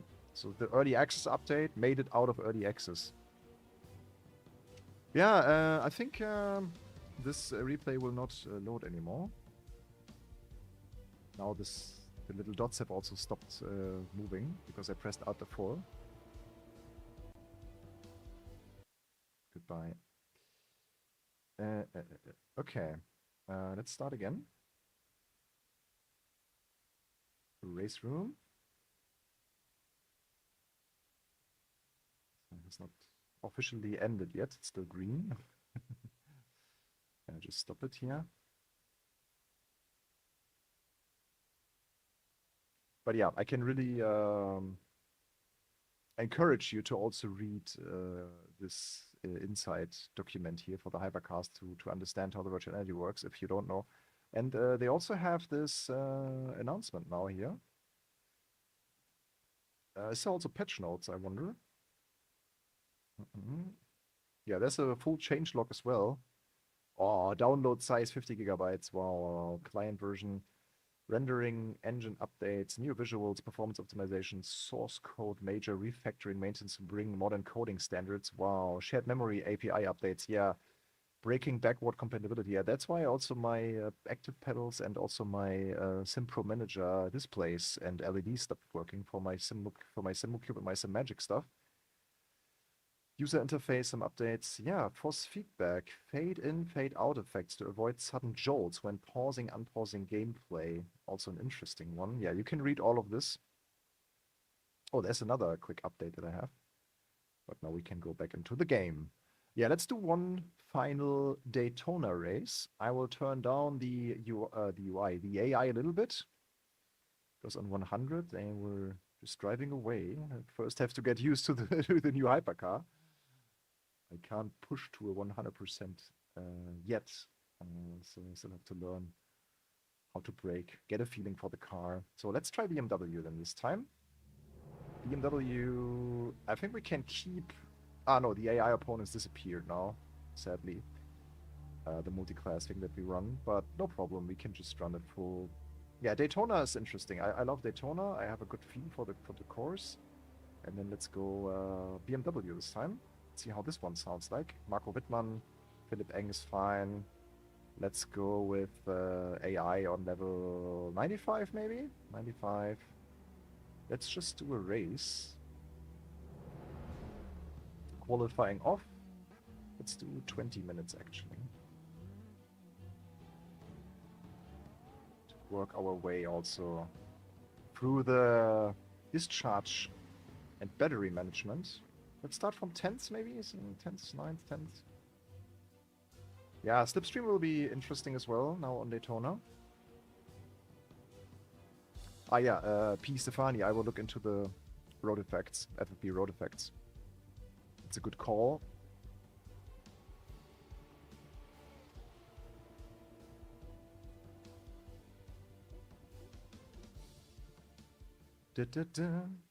Okay.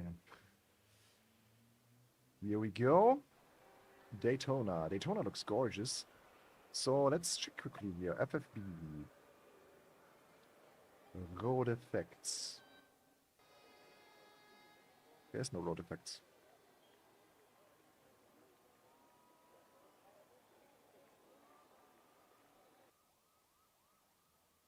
I think should be fine. Nothing more to tweak, really. Alright.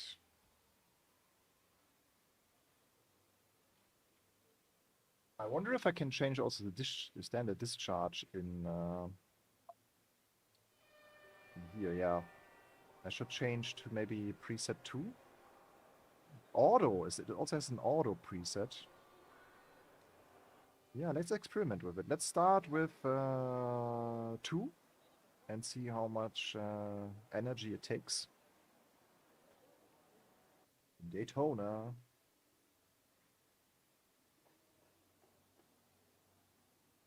Yeah, 37 hypercars now, or LMDHs.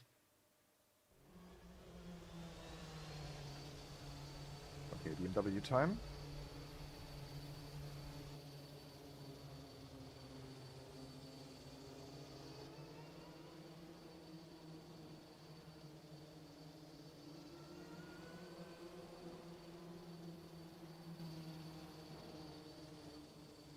Looks really good, man. The graphics by now, the details, the car details, that's impressive. Also the interior looks pretty good.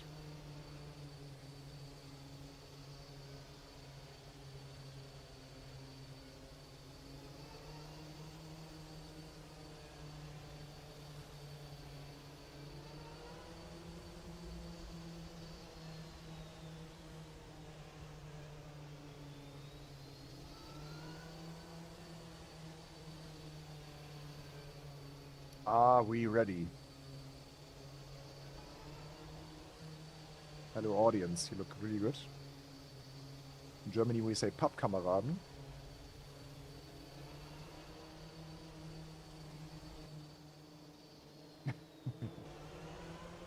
But hey, 140 FPS on max details. It's pretty good. On a 1440p monitor. The FPS are not tanking as crazy as in iRacing as well. Like iRacing, the difference between start-finish straight and the rest of the track is like, I don't know, 50% of the FPS that are tanked by the grandstands. It seems to be way better optimized here.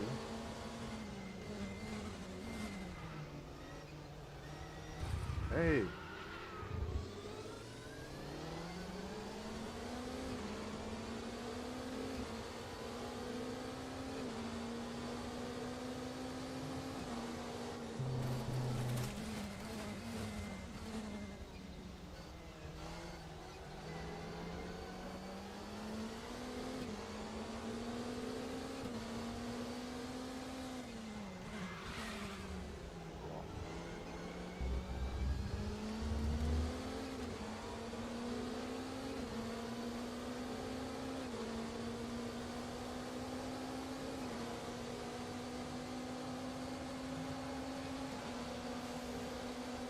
This car also doesn't sound good.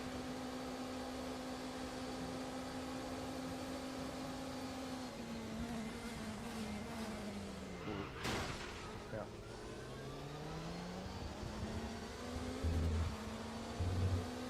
Maybe I didn't back the bus stop.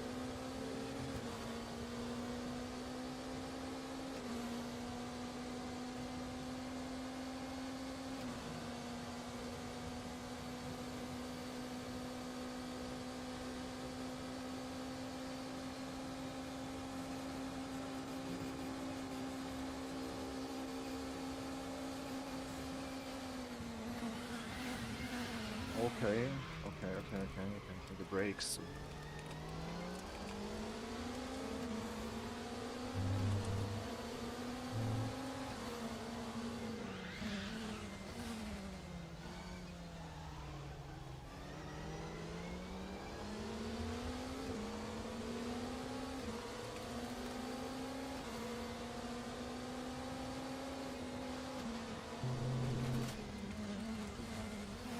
Yeah, so while it looks better than iRacing, it's also more stable and higher FPS than iRacing.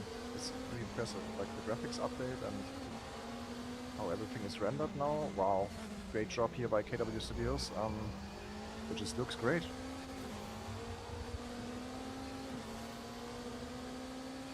Very stable, very good FPS.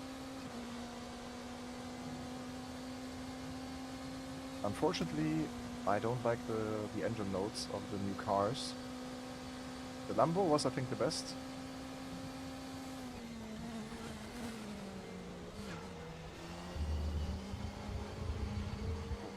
Slidey slide.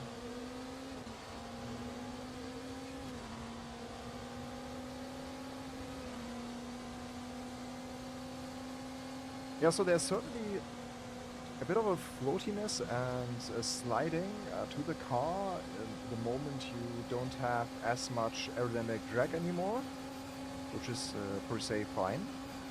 This is supposed to happen probably. I just don't really get the feeling for the car yet, just yet. Like, there's good load on the tires that you can feel, also free of force feedback, also going over curbs and stuff. That's very detailed, very good.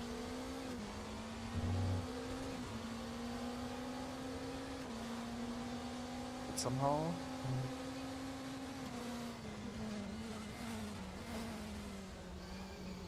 the front axle feels a bit numb. I mean, there's not a lot of weight on the front axle of these cars, so you can't expect as good of a front axle feel or front tire feel as in the front-engined Super Tourer.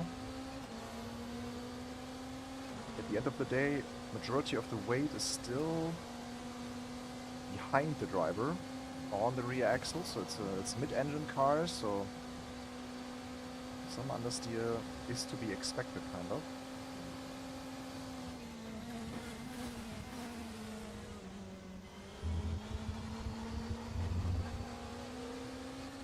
You can also lean in nicely to the aero.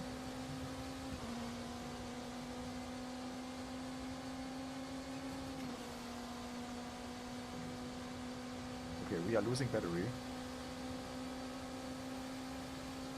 Let's go now with 50% discharge rate.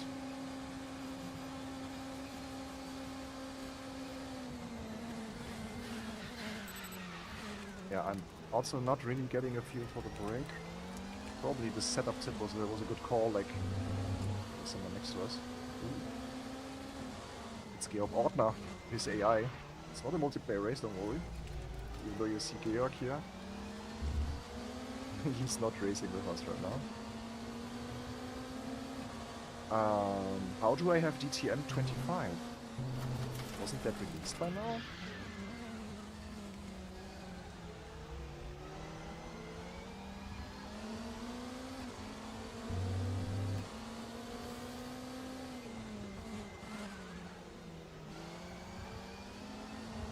Didn't I wanted to race at night? Sorry guys.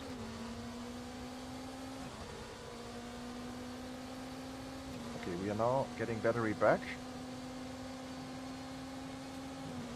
What happens if I set this to auto?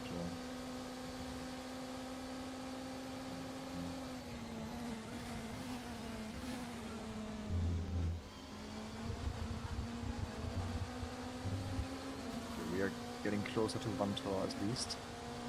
So I can also use an brake bias, okay. Let's do engine map. Okay, we are at engine map 4.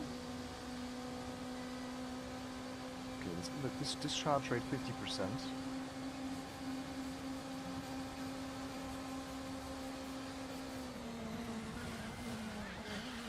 I'm always too late here. Incredible. I don't learn from my mistakes, sorry.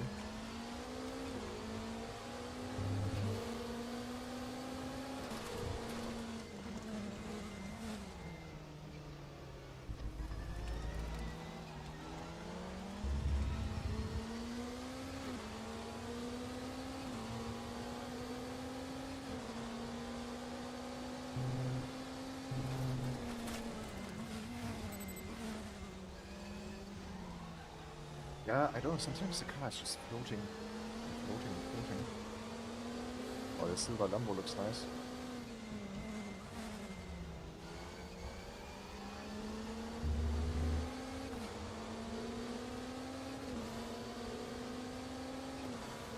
Okay, 41% battery. And in one of the screens, you can also see the fuel.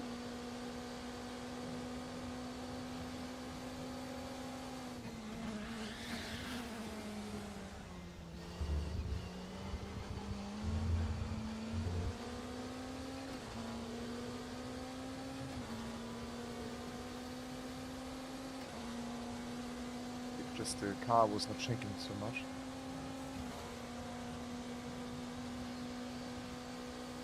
But it's way better than at the start.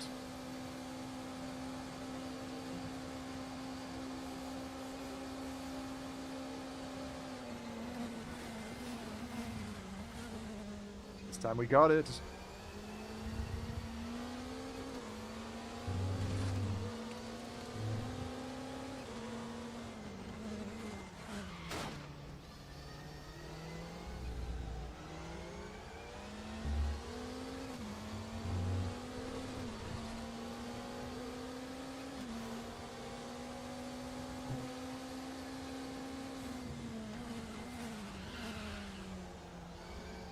Okay, so the purple light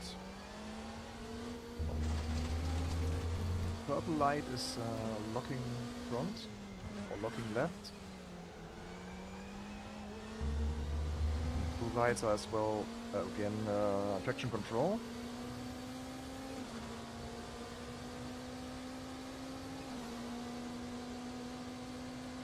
That looks really good. Like how clean and sharp and good and reflective the Porsches look like. This almost photorealism.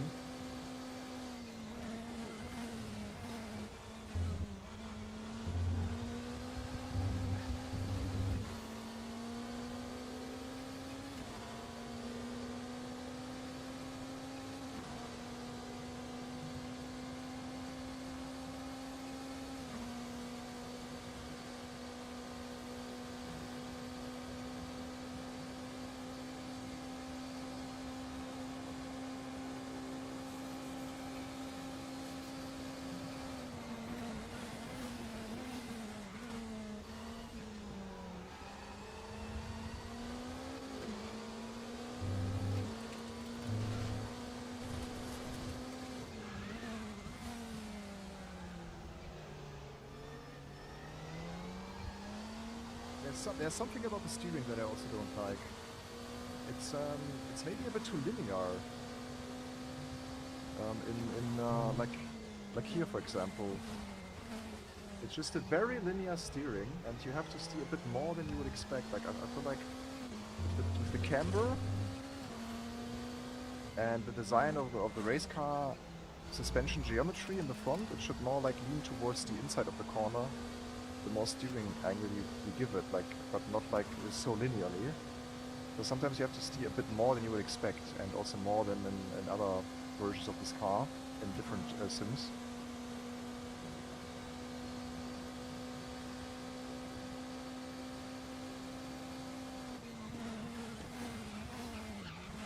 Okay, we lost it. Yeah, sad. So 47ek said, not all PBR effects are online now. They still seem to work on it. What do you mean with PBR effects?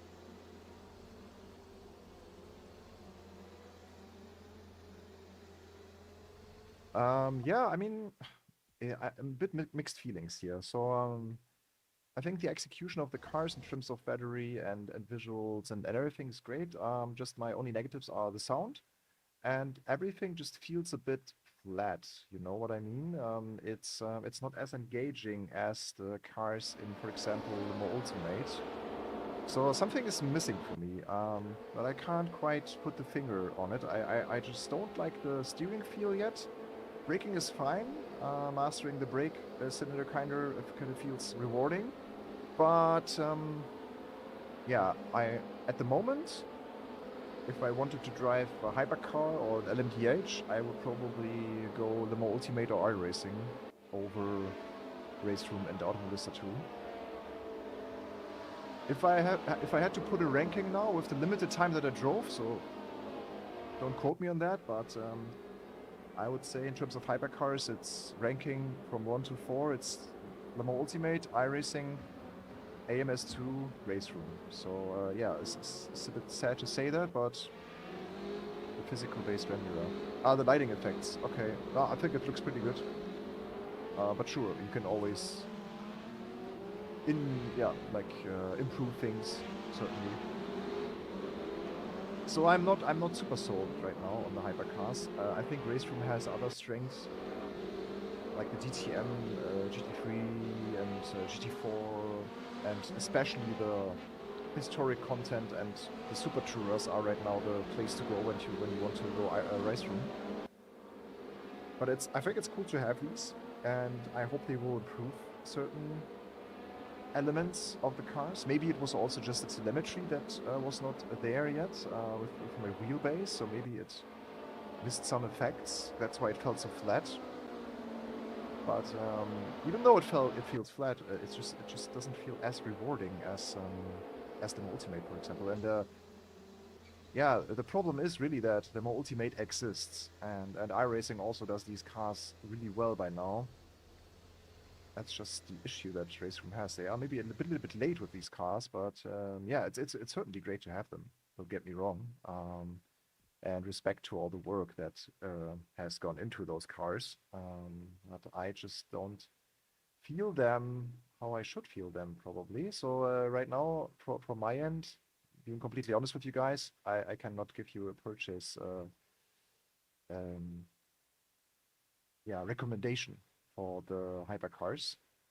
Maybe just wait for 1 or 2 updates. I don't know. But I'm also open to more feedback and also keen on other drivers or other sim racers' feedbacks. So yeah, this is just my opinion. And yeah, you can have fun. Like also the AI look pretty good for with the exception of some situations. But yeah, also what I don't like about RaceRoom right now is also the how the TC works. So they only have this like 6 steps that you can predefine in the setup and so on. So I prefer the way other simulators do it with the real cars TC. But yeah, I hope you all enjoy your evening. That's it from my end now. We will certainly jump back into RaceRoom, as it's also now part of our racing club. So check out our website, overtake.gg. You'll find yeah, some nice stuff there, all the news, all the infos, all the patch notes also for the latest RaceRoom update. So definitely check out overtake.gg. And yeah, we will have more videos coming. Later this week we'll have another one, and then also early next week we continue with the next stuff. So yeah, it's really a good time to be alive as a sim racer. So many updates, so much to choose from.